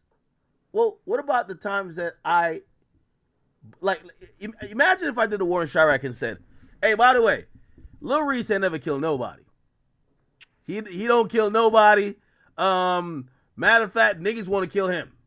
Imagine how that plays out in the narrative of how people, and then imagine I said about that with Keith, like, yo, Yeah, Keith never shot nobody a day in his life, but he do talk tough. He talks tough. If you were backstage at the Massa tour and you'd said to Youngboy, "Hey, Youngboy, you ain't on shit, right? You ain't never hurt nobody. You ain't never hurt a fly. How do you think he gonna take that?" Oh yeah, he's crashing out. He's crashing out. He's crashing out. No, Youngboy's a crash out. No, he's a complete crash out. No, like Youngboy. You know, I've said this about him many times. Whether I take it sincerely, you know, some people feel like, nah, man, he be just like doing the most of the time. He's most of the times when you're around him personally, he seems like he's down to end it all, which that's kind of scary. But some people feel like that's not necessarily like it's almost control, but it don't look controlled to me. It looked like this nigga is a professional crash out, and when I talk to everybody around him, they're usually trying to keep him from doing that. So I won't say necessarily that's every rapper, but let me see. You know, I know Dirk within a certain amount. I know Youngboy more than Dirk, but if you had said to Dirk, man, Dirk, I know you ain't on shit. Yeah, I don't think no rapper gonna let you say that, bro. I'm gonna keep it a bean, bro. No rapper. I mean, only one rapper from England. Who? You know what I'm talking about. Oh, you talking about Central? I thought you were talking about Savage. I'm like, yo, nigga, Savage. No, hell no. Hey, we gotta clean that up. We gotta clean that up for sure. Yes, Savage niggas will kill you, bro. I ain't gonna cap with you. I believe it. But is he mad? Is that what he's mad about? Like, I'm mad you doing videos talking about like we dangerous, but then like we dangerous. I'm gonna be honest. I don't know. I think he probably looking at what you do as, bro, you're being a detective rather than like it's different if he rapped about it. Feel me? So it's like imagine you came back and be like, yo, it's Savage's niggas who did this, and he's like, yo, bro, we don't even talk about that because I'm gonna be honest with you. The thing with Savage and his people, and me and him, we talk all the time. Like I talked to him last night, I think. He don't even talk criminality with me, but we talk about regular stuff. But you could tell he's one of the actual rappers who his street shit is not rap shit. Like there's mad niggas that shit happens in the street and they're like, great, I got content for rap. You know what I mean? He doesn't take like he's not dissing his ops that they just got into it on a song. Like it's just completely different. And I think there's certain rappers like that where you could tell like they're not mirroring what's happening in the streets in their music. Then there's certain rappers, they all the way mirror it. You know? Like they'll basically said, yeah, niggas like Dirk does it, right? Like Dirk is basically like was basically like he was spot news in rap form. Like he would tell you, yo, day after my brother died, niggas died. Two of them. Like he was doing that. Two of them's crazy. Like you making it way too hot saying two of them. But like, it worked. There was two of them. Nah, it worked for him. Like for Dirk, it was very particular and it worked for him. And I think for him, he was doing it on the since I didn't do it, I could talk like that. Until the feds came and said, no, you can't. No, you can't. Yeah, that's just unfortunate, man. It's unfortunate. But like I just feel like I feel like it's tricky because I just feel like there's a lot of ego involved, and I do feel like in this rap scene, I feel like there's a lot of like just you know what it's like. What's the catchphrase? Bully the scene. Yeah. Like I feel like a lot of guys feel like they got to bully the scene, and it's just kind of like, you know, I feel like I'm easy to bully. I'm a nerd. I got glasses. Like I'm not tough or anything, but it's just kind of like. You know, I'm sure I've hurt a few people's feelings with the videos that I've done, but at the same time, like I'm really just the epitome of like a Reddit comment. Like I'm a Reddit comment in human form. So I'm just reacting to shit everyone else is saying on the Reddit. I ain't outside 21's crib doing the reset. Like I'm literally just on Reddit reading shit that other people have said about him. Yo, and like, by the way, and also, and this is not about 21 clearly, but you know, you might know what rapper this is. There's certain rappers, bro, they're literally trying to avoid indictments. You get what I'm saying? Like, yeah, certain rappers for sure. No, like they know they're being investigated, and there's certain, like, I felt like, you know, dudes will know they're being investigated and still make a song dissing, talking about we did this, we did that, this person got this done to them. Yo, me personally, I think Dirk came to terms with his fate before. I think right after the interview what he did with me, if you listen to his raps, he was basically saying, when I see my future, I see my future in the feds. Facts, he said that. Like he owned it. I think a lot of these dudes, as soon as they hear the DA's looking into them, now they're trying to be a choir boy. You get what I'm saying? Yeah, you don't know gospel, man. And then now when you break it down, they're looking at you like, yo, bro, you're making it hot. Like, yo, it's like a nigga hiding behind, he's hiding behind the mic stand. You can see him, but he's just trying to blend in. And you're like, yo, bro, what are you doing over there? And he's like, yo, you're making it hot, bro. You're making it hot. And you're like, yo, you're not even like really hiding, but okay, cool. So like, you know what I'll say? You know what I'll say on that topic? I've said this one time before, and I feel like no one picked up on it, but I feel like rappers should put their pride to the side and appreciate what I do, because I'm doing you a favor in the sense that, like, if you thinking I'm the feds, really, I'm giving you a teaser. I'm giving you a taste. Yo, if I can find all this is what the feds got more than this. The feds can look on your Instagram, they can tap your phone. No, they don't, but I'm saying they should. It's like, if when I'm putting it out there, rather than being mad at me, you should just take an introspective look and say, yo, this is what's out there about me. This is what I'm dealing with. Try to pull at this. The regular street rapper is stupid. Bro, I'm telling you, I'm going back and forth with Mano. The emotional IQ is 0. The intellectual IQ is still 0. A street rapper thinks that if he says, yo, go shoot him, okay, that's like snitching on yourself. If he says, yo, bro, when you gonna score a goal on Trap Lil Ross? Changing one phrase, they're like, oh, the cops will never find that out. So when they start rapping like that and talking in code, and everybody in the world understands it, and you break it down, like, for example, I guarantee niggas in Chicago is like you're doing a documentary and you're like, yo, so when he says he has 8 hats, he's talking about 8 bodies, he's like, oh my God, man, you fucking cracking the code for the feds. They would never know I'm talking about murders. That's how the regular street nigga actually believes that when they say one thing that's coded, right? Like, bro, look at a Young Thug trial, bro. What does thug mean? Truly humbled under God. Come on, bro. Like, they think that the cops is stupid, bro. Like, I ain't gonna lie. You know who killed it? You know who really killed it? I know, obviously, I don't want to hurt anyone's feelings with this, but it's like, obviously, when Lil Baby popped out, he said, yo, we ain't 4PF no more. We got a new name. He saw that indictment, he dodged that shit straight away. He said, we ain't 4PF. The feds was like, damn.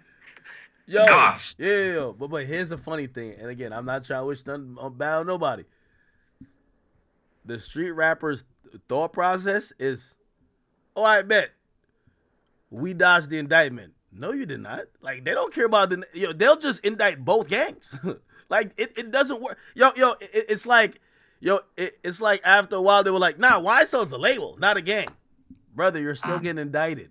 Like, but these rappers usually act like they're smart, and they'll blame you for cracking the most obvious code. Yo, why you breaking it down in the video when I said I'm gonna boom at my mans that sold me the brick when I got him in the video? Like, why would you say boom means I'm gonna shoot? Nobody would knew that. You're the feds. You're like, so the cops would have never knew this unless I said it. Yeah, like that's how a street rapper thinks, bro. If that's how they take it, I get you, and that's unfortunate. But like, I feel like this is my PSA to just let the rappers know. Like, maybe I have beyond average comprehension, but like, the feds are a government body with damn near unlimited resources. If they want to build the RICO on you, they're going to tap your phones. They're going to look at your Instagram messages. Like, the shit that I'm putting out there is the least of your worries. So like, don't just stop doing that shit. They're never gonna like take what you're saying into consideration. They look at the criminals like babies. Yo, he didn't know no better. Yo, it's not him doing a crime, getting caught on 15 cameras with 3 cell phones in his pocket, and he did it in front of a Tesla. That's why he's going to jail. He did it. Yo, you know for a while, right? Oh man, my phone died. You know, I was gonna say, yo, you know, for a while niggas was saying that I'm the niggas who got Julio Fulio's murderers locked up, and I'm like, I'm the person who did it. It ain't the Tesla camera. It ain't the GPS. It ain't the phone records. It's what the fuck? But that's how it goes, chat. That's how it goes. So again, I'm not like, I get some people like, they're like, this might be unnecessary content. There's definitely an audience for it. And here's the thing too. I think fans want it to be true, right? They never want to hear that their rapper didn't do nothing. They just don't want them to be caught. All right, I'm calling back. Call back for like 5-10 minutes.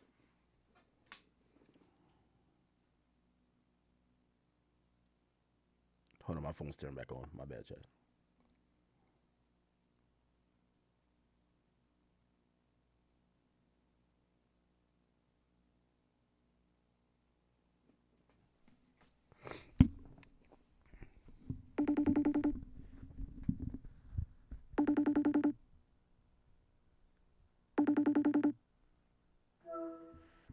Yeah. Yo. What I was saying was this.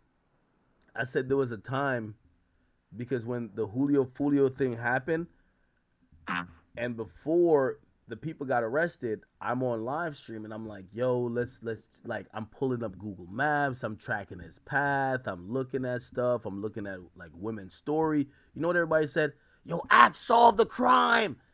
Some people saying, yo, Axe the reason why they got locked up. Did you see the fucking trial? They got Tesla cameras. Everybody had 3 cell phones on them.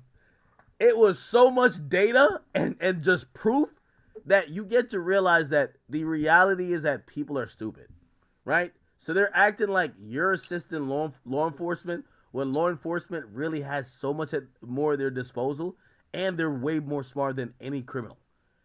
The reality is, though, what nobody want to admit, it's just stupid to do crime in 2025.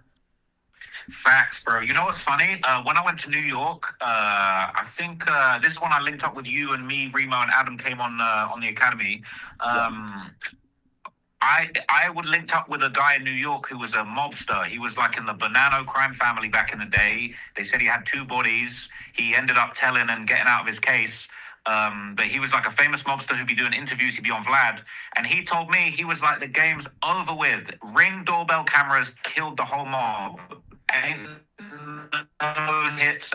You ain't doing no hits like we was doing back in. He was like 2005. That's like the last little run we had where we could get shit done with the mafia. He was like, it's over with. So just imagine these gangster rappers, man. With the Tesla, we had 5 angles. It was like a Steven Spielberg movie. So, bro, it's over with. Y'all got to find something else to do, man. Yeah. No, I agree, but it'll never stop. And also, you get to realize, man, the job we do is thankless. That's I always say, do your thing, build your audience, be loyal to your audience, because here's the thing. If you ever be like, you know what, you're gonna not do something or downplay something based on your relationship with a rapper, it's always gonna come back to bite you, bro. Like, because none of these guys give a fuck about you, and fuck being liked. Just do what you're doing as long as it's unbiased. This was always a really sticking point for me, because there's a lot of people in the UK that just kind of ask his Central C, and obviously it was very controversial what I did with that, but I was the only person who jumped out the window and kind of had an opinion on that thing. And the UK is like the most thankless place in the world, let alone this business that we're in. But like, yeah, I feel like there's just a lot of Central C ass kissing that goes on, but people want to have that relationship because they're just hoping that he might bless them with an interview. You ain't giving none of these people an interview. But it's like people will kiss ass and they'll stifle their own success by basically trying to kiss ass and placate a rapper. Whereas like I've always, done pretty well of just keeping it real, doing my thing, trying to move correct and just being honest. And I feel like the people fuck with me because it's like, okay, you keep it real. You be saying stuff that all the other platforms are scared to say because they be having their hand out for an interview. Yeah. Nah, it happens, bro. It happens. But yeah, hey, listen. the as long as rappers keep putting it out, what people don't realize, and just like what I said, man, the media is a thankless job. We build the narratives. Like the rappers who ain't popping now, I keep saying even with Young Thug, bro, niggas don't believe him no more. Like we heard him pillow talking on the phone. We heard the interrogation video. It's like aura deleted. Like he has to figure out a way if he's going to try to still give that image of this menacing, like, yes, he's quirky and weird, but like he's a street dude. He has to figure out a way to build that. I think also Savage is smart. It's the reason why his shit says, what's his album called again? Oh, man. Wait. It's basically like a title that's kind of like hinting towards like he's about to save the street, Well, American Dream. No, this new one. Oh, the new one. I don't want the new one's about to be cool, Hold on, I'm gonna tell you right now. It's called What Happened to the Streets, right? Like he's smart to play on that theory. I could tell you what happened to the streets. What happened to the streets is that we realized the street niggas are phonies. That's the problem. And I never bringing me and his conversations online, but like I was talking to him and I say, yo, Savage. The thing why, because he was arguing with me kind of against that point in a bit, and I said, yo, because I can't say anything more. I'll tell you offline, but I can't say anything. I said to him, yo, perception matters so much, especially for a street rapper. Oh, no, I could bring up the comment because he was like, he's like, I heard your commentary, it's like you were saying you want like it was either Thug or Lucci to like crash out or something. And I'm like, no, that's not what I was trying to say, right? I was trying to say that when you are a street rapper, I said, like, for example, you're a street rapper. When people hear your rhymes about, he came in with blah, blah, and he left on a stretcher, nobody knows if you're doing anything or not doing anything. The perception is there. People are going to paint their own perception. If you overexpose yourself online and showed people that maybe that perception was wrong, your music would be listened to differently. And what happened to most of these street rappers is that based on the internet, and these days everybody could file a Freedom of Information Act request to go see a surveillance video, see some court documents. We just found out these guys weren't who we thought they were. And that lack of perception of them being these super gangsters means their music isn't gonna hit the same. And yeah. And that's why it's sad, because I feel like a lot of people saw what happened to Dirk and they said, damn, this is sad. They want Dirk to be out here, but also it kind of was confirmation of like, right, all that shit he said on them last couple years worth of songs, that was all what was going on, allegedly. Yeah. But like the music hit different now. And it hits different when it's like you find out, oh, this guy's just capping about everything.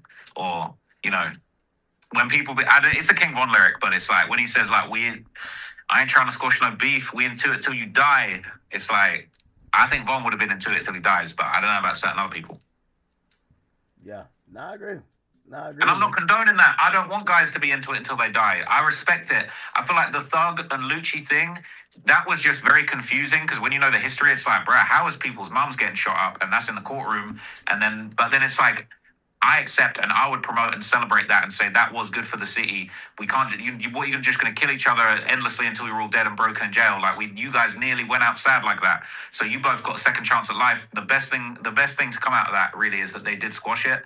But that was for all the fans that have been getting sold this murder stuff for like 5-10 years straight. It's like, wait, what? But at the end of the day, that is positive, and I got to salute them for that, man. Yeah, absolutely. So, hey, what's the next documentary, man? Who else got more than 19 bodies? Man, more than 19 bodies is crazy, but right now I'm kind of choosing the next one. Obviously, you know what it is? I'll keep it real with you, man. Like, a lot of people are telling me I need to do a video on this Kill Bill guy. I don't know if that's going to be the right move right now. Obviously, there's a very big tragedy recently in Stockton, California. You know, EBK J-Bo's crew have kind of been distancing themselves from what's That's going what I on. was gonna say. Out of all the street niggas left, the people with believability still, EBK J-Bo and Pooh Shiesty came out with it as well. Pooh Shiesty. Facts. You get what I'm saying? Facts. If I'm Pooh Shiesty's Shiesty, history is crazy. yeah, he better not do too many live streams though. I'm telling you. If I'm a gangster rapper, I would move like Savage. Bro, stay off the net. You probably have a crew of niggas that might be like, you know, the Reddits are gonna create your like this persona about you. I'm not gonna lie, those live streams, I know everyone wants to be a streamer now, but if you're not careful, them live streams will fuck around and destroy your aura. No, of course. Of course. Like, if I'm a street rapper, but here's the thing, we don't believe none of these niggas that's on the live streams. You get what I'm saying? If 21 Savage was on a live stream every day, we'd be like, yo, this nigga's kind of, yo, hold on, man. Like, he not what we, yo, half the time I call 21 or 21 call me, he playing 2K for hours. If that was like niggas is watching that every day, niggas would be like, wait, so you not just spinning? Like, people create like these killer mentalities about these rappers. You get what I'm saying? I said that to Savage. I don't know if he was capping though, because we were actually. I said, yo, Savage, you know when niggas hear your music, they think you're doing the shit, right? He's like, it's like, nah, they don't. I'm like, and not saying he not like that, but it's like, he was just like, bro, like everybody's getting older. Like he's like, yo, we're in our 30s now, bro. Like niggas ain't trying to crash out. I'm like, Savage, when niggas hear your music, they think you're killing niggas. They don't hear your music and be like, nah, he ain't like that. He ain't doing that no more. They don't even think you used to do it and you stopped. They're thinking you're still doing it now. Hey, that's mad interesting, right? Because the way you're telling this story, it almost feels like he was surprised to hear that. Well, that's what I'm saying. I don't know if his demeanor to it was like just kind of playing around like, nah, he don't. But he was on some shit like, nah, like niggas is fucking with my music because they like they like I'm making good songs. And I'm like, yes, you're making good songs and they still think you're killing niggas. That they believe you. The moment they stop believing you, the songs become a little bit less hot. And he that's was facts. And like he was like, for him, he was thinking that, yo, maybe that was towards the early part of his career, but now it's just all about good music. And I'm like, no, it ain't.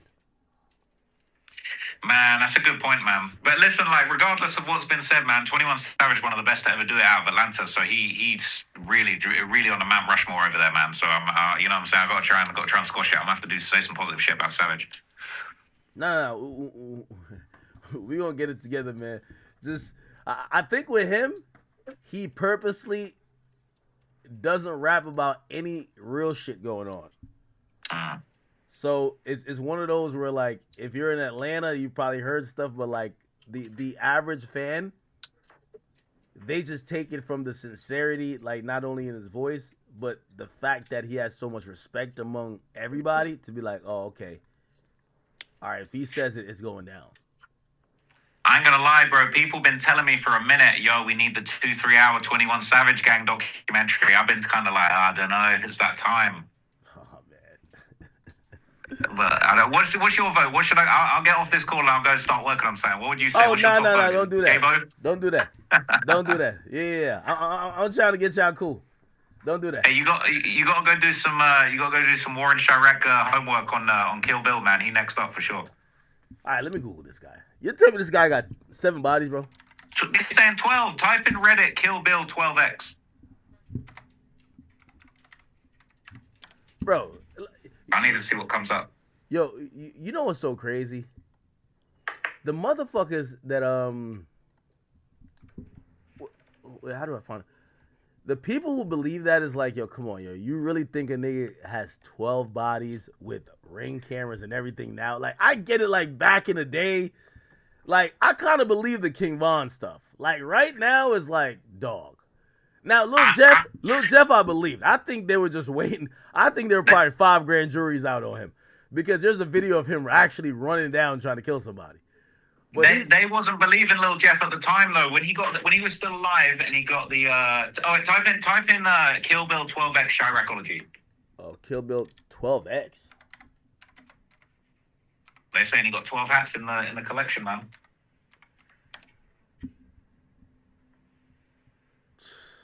Anything coming up? It's got to be Chiracology gonna solve it. This is who Lil Jeff looked up to. Yo, come on. No, for Lil Jeff used to slide to Kill Bill music. Man. Lil Jeff was sliding to Kill Bill music, bro. That's how deep this shit gets. Is this Kill Bill right here? Man, fuck, man, fuck, man, fuck, man, fuck, man. Wait, I can't see it. I'm trying to see it. I don't know if that clip was Kill Bill. Wait, I need to see that one. No, I think it is.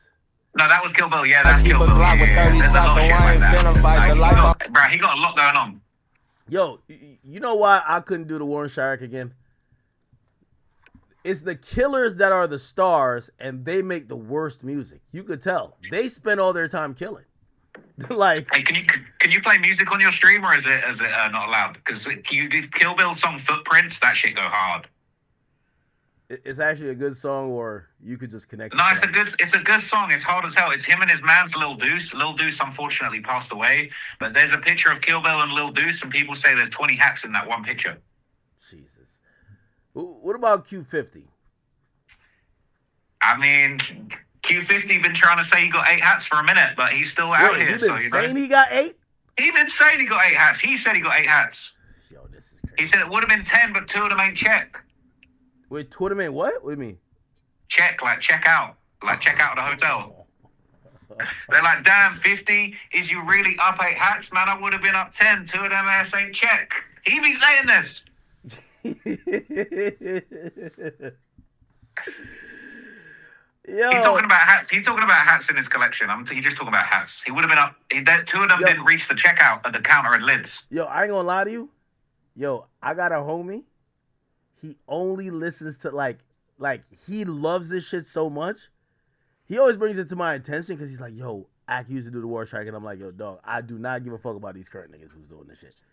Actually, y'all know him. It's annoying. Annoying TV. Bro, it's like he's salivating. Yeah. He's salivating. He's like, yo, this guy, he's up 8 hats. And I'm like, bro, could you stop? And like, he's super, like, he couldn't listen to these guys if they weren't murderers. Like, murderer is the prerequisite, bro. The youth been hypnotized, man. You know, we need some more positive music. We need Young Thug to pop out with that gospel album he said he was gonna do. Who did you get? Wait, how many bodies did Rondo have? I think Rondo had a couple. Stop. He was. I think it was like 2 or 3. But that video I did on 600 is like the guy that really had hella bodies was that guy McAdoo. They're saying he had a bunch of bodies from 600. He said Q50 shows Dub whose chains he took from Chicago. I shot a video. I shot a video, and then right after the video, the nigga next to me in the video got his shit took after that. I'm gonna show you out of this video. Wait, what you mean? You got? And I'm making nigga famous, and this nigga want to be famous and shit. All right, so remember this chain next video, okay? This chain right here. Yeah, that chain. Remember that chain next video. Remember this, and now the video after this, just look at it. Look. Okay, let's talk about slide. Bitch ass nigga got hit 10 times. Only drill I ain't had no switch. I fucked up when. He said the only drill I ain't had no switch. Yeah, bro, I ain't gonna lie, man. It's been a long time since the war in Chirac. Yo, this you gotta bring it back, man. What is it? It's gonna be like the 10th anniversary, man. Bro, this is blatant self-incrimination. Like, yo, that was the only drill I didn't have a switch. Like, come on, bro. Hey, wait, let me show you one Reddit post. Wait, look at this. Let me show you. Let me flip the camera. This a legendary Q50 Reddit post. You see that? He's updated his hats from.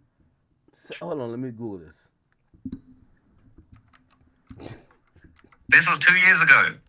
This is when he confirmed his 8 hats, and then he got to the rapping. He didn't need to buy hats anymore. Yeah.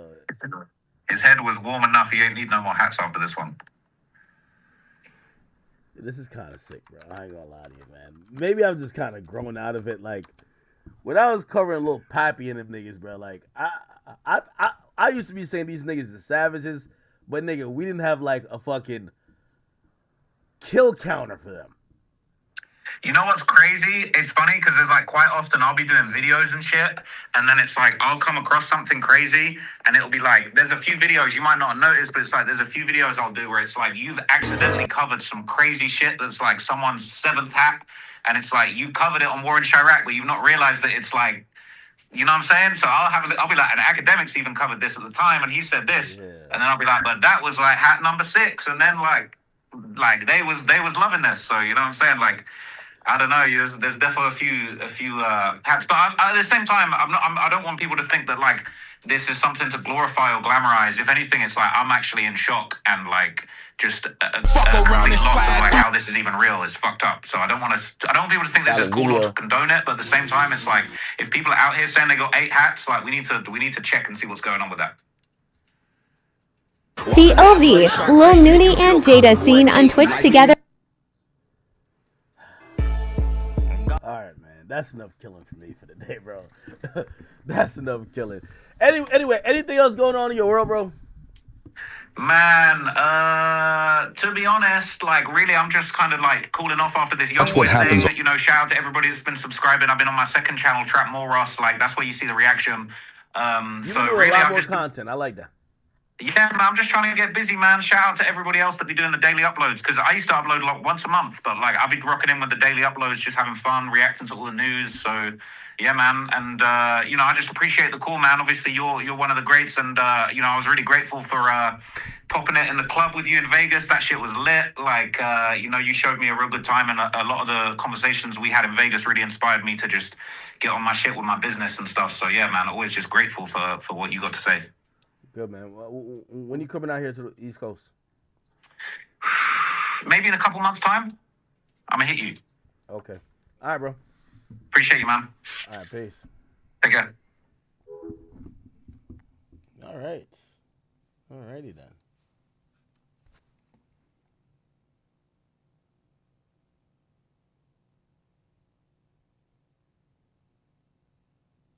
Sexy Red trying. Yo, is Sexy Red and Chief Keef really fucking, or is it just like some internet shit?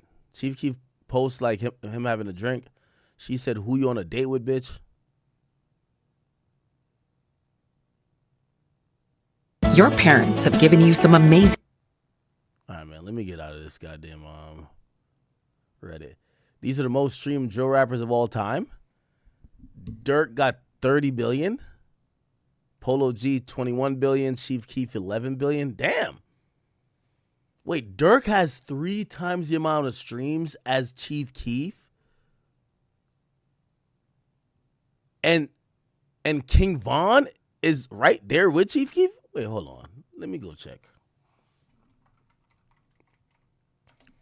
Let me check chat.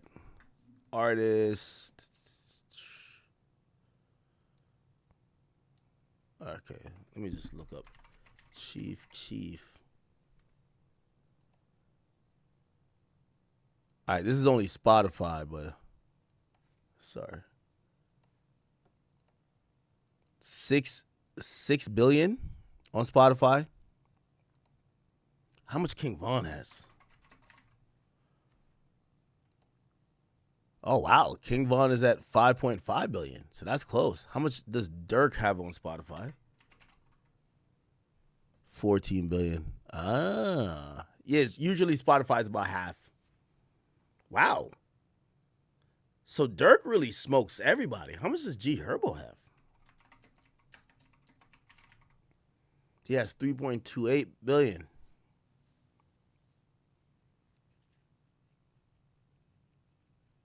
I think after about like 2016, other than when did we get like Finito and shit like that and earned it? I think Keith slowed up a bit, man. He did. Still puts out music, it's just that it doesn't go that crazy anymore. It's all good. All right, let me see if I could bang out one more topic. How long have we been on this bitch?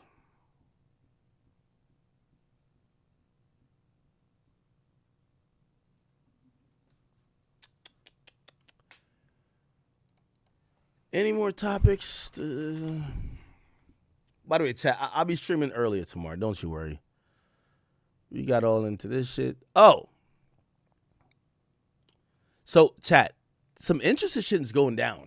We haven't really talked about this in full, but so Variety is reporting that Warner Brothers, that was sold along with like HBO and HBO Max and everything like that, it is currently, it was sold to Netflix. Netflix bought it. And what happened is that Paramount, which is like a competing company that, they are interested in TV rights, or not necessarily TV rights, but movie rights and this and third, they're trying to buy Warner Brothers. So Warner Brothers is pretty much up for sale. So Netflix had announced that it had acquired Warner Brothers in a $82.7 billion deal, bringing major franchises like The Big Bang Theory, Sopranos, Game of Thrones, Harry Potter, and Lord of the Rings, Wizard of Oz to the DC universe and platform. Basically, the transaction was comprised of cash and stock. It was valued at $27.75 per WBD share. The company said it's kind of like when Elon bought X or bought Twitter, right? It says that puts the equity of the equity value of the deal at $72 billion, with the total enterprise approximately at $82.7 billion. Netflix will acquire Warner Brothers Film Studio, the streaming service, HBO Max, Warner Brothers Discovery, and move forward with previous planned spin-out of Discovery Global, which includes its massive portfolio of TV networks such as TNT and CNN. The deal means that the streaming giant Netflix has upended the media industry in recent years and blah, blah, blah. Now, let me tell you the big deal behind this. Essentially, Netflix, which used to be the alternate way of consuming content because people used to go to the movies and people had cable TV, these days Netflix is competing with everybody. They're putting on fights that usually would go on Showtime or HBO. So they're putting on fights like, for example, Jake Paul, Anthony Joshua. They're competing with regular TV channels like TNT. WWE used to be on TNT. Now it's on Netflix, right? So they've been competing with all these motherfuckers, and essentially because they've been increasing subscribers, they've turned into a damn monopoly. They've always been competing with the movie theaters, where now these days, if you're dropping a movie, you put the movie, like, a movie don't stay in theater exclusively for more than, like, these days, more than like 3 weeks. It's 3 weeks and up on Netflix or up on, like, Hulu or something like that. So they buy out Warner Brothers, which, includes their film studio and their catalog. But then Paramount comes back around and they're like, whoa, you ain't about to just like fucking turn into Amazon on us, Netflix. They came with trying to have a hostile takeover bid to buy Warner Brothers. So they're offering a deal that's worth $108 billion. Now, how does this work? Essentially, even though the deal was supposedly nearing close or damn near close, because Warner Brothers was a publicly traded company, from what I know, they are beholden to their shareholder to get the highest price and the best offer to close on. And since Netflix came with a deal that supposedly was going to close, it was, pending closing, so it was going to close imminently.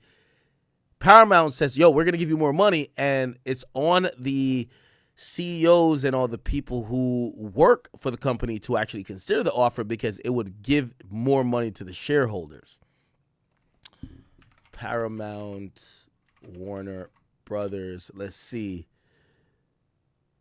So I'll read through it a little bit. Hollywood biggest players are competing for one of the most influential portfolios in entertainment, and the contest has entered a new phase. After losing out to Netflix in the bid for Warner Brothers Discovery Studio and the streaming assets of Paramount Skydance is returned with Paramount Skydance has returned with a hostile $30 per share offer, which means I think it was $21 that Netflix offered. So they would pay subscribers or shareholders $9 extra per share. The move challenges Netflix's existing $82 billion agreement and signals that Paramount isn't prepared to step aside. Paramount argues that the proposal is strategically and financially superior, claiming Netflix structure offers inferior and uncertain value and could expose WBD shareholders to lengthy regulatory delays. Netflix's agreement to acquire it is still subject to scrutiny by the U.S. and overseas regulators, adding complexity to both bids. The portfolio actually includes HBO, HBO Max, cable network is CNN. Wow, they would own. Oh, Netflix would own CNN. Wow, CNN, TNT, True TV. Paramount's bid holdings include Paramount Pictures, CBS, Paramount Plus, Pluto TV, and networks like Comedy Central and MTV. So the same company that owns MTV and Comedy Central would now own HBO, HBO Max, CNN, TNT, and True TV if they both combine. Paramount signaled, and by the way, this is if Paramount wins the bid. You know, Netflix right now does not, I believe, own a TV channel. Paramount also signaled that its intention to appeal to the WBD shareholders, policymakers, and regulators to support its offer. The approach supports suggests that the dispute could involve intensive negotiation, legal challenges, and competing regulatory arguments before the outcome is reached. To understand the scale of the competition, it's important to look at what Netflix has already attempted to acquire. Under this agreement, Netflix would gain control of Warner Brothers, the studios, HBO, and HBO Max streaming platforms. That includes some of Hollywood's most valuable franchises like Harry Potter, Batman, Game of Thrones, and White Lotus. It would place HBO, long considered benchmark for the prestigious television inside Netflix portfolio. Netflix once said it wanted to become the HBO before HBO becomes us. Ironically, they're now buying HBO. What happened to HBO Max remains unclear. Netflix could fold it into its main platform and operate it separately. That's their streaming platform, by the way. Meanwhile, WBD linear cable network, CNN and TNT, would spin off into independent companies. Oh, okay. All right, so they're not trying to run TV companies. So right now, Netflix is beefing with Paramount. I'm going to be honest with you. Netflix got too much money. And what's going to happen, this is all going to come down to regulatory challenges, which means Netflix is starting to dominate the entire market of TV advertisement, and such be the case if they're making these moves, and also digital streaming. So I would imagine that these regulatory challenges would say, hey, they're becoming a monopoly. We have a better thing for, the shareholders, also better thing for the company as well, because they might just buy the company and fold it. We're going to buy the company and keep these channels. So we'll see what happens, but it goes to show Netflix made the right decision. They've been saving their bread. Obviously, their subscribers is crazy, and they're ready to acquire TV. This is a big shift, if you ask me. So it's basically saying network television or linear television is done because they're getting bought up by the streaming companies. So we'll see who ends up with it, whether Paramount or Netflix, but Warner Brothers is going to get sold. If it ends up with Netflix, the monopoly's starting, if it's not started already. And if it ends up with Paramount, Paramount is going to just try to combine their catalog, which is Comedy Central, MTV, with the likes of HBO and HBO Max. So we'll see what happens, but, that should be like some interesting times. Okay. Chat, I am getting out of here for the night. It is 4:42. I love y'all. Thank y'all for watching me. I appreciate y'all for all the support. We're going on our 30 for 30. I don't know what day this is, but I think this is day 10 or 11.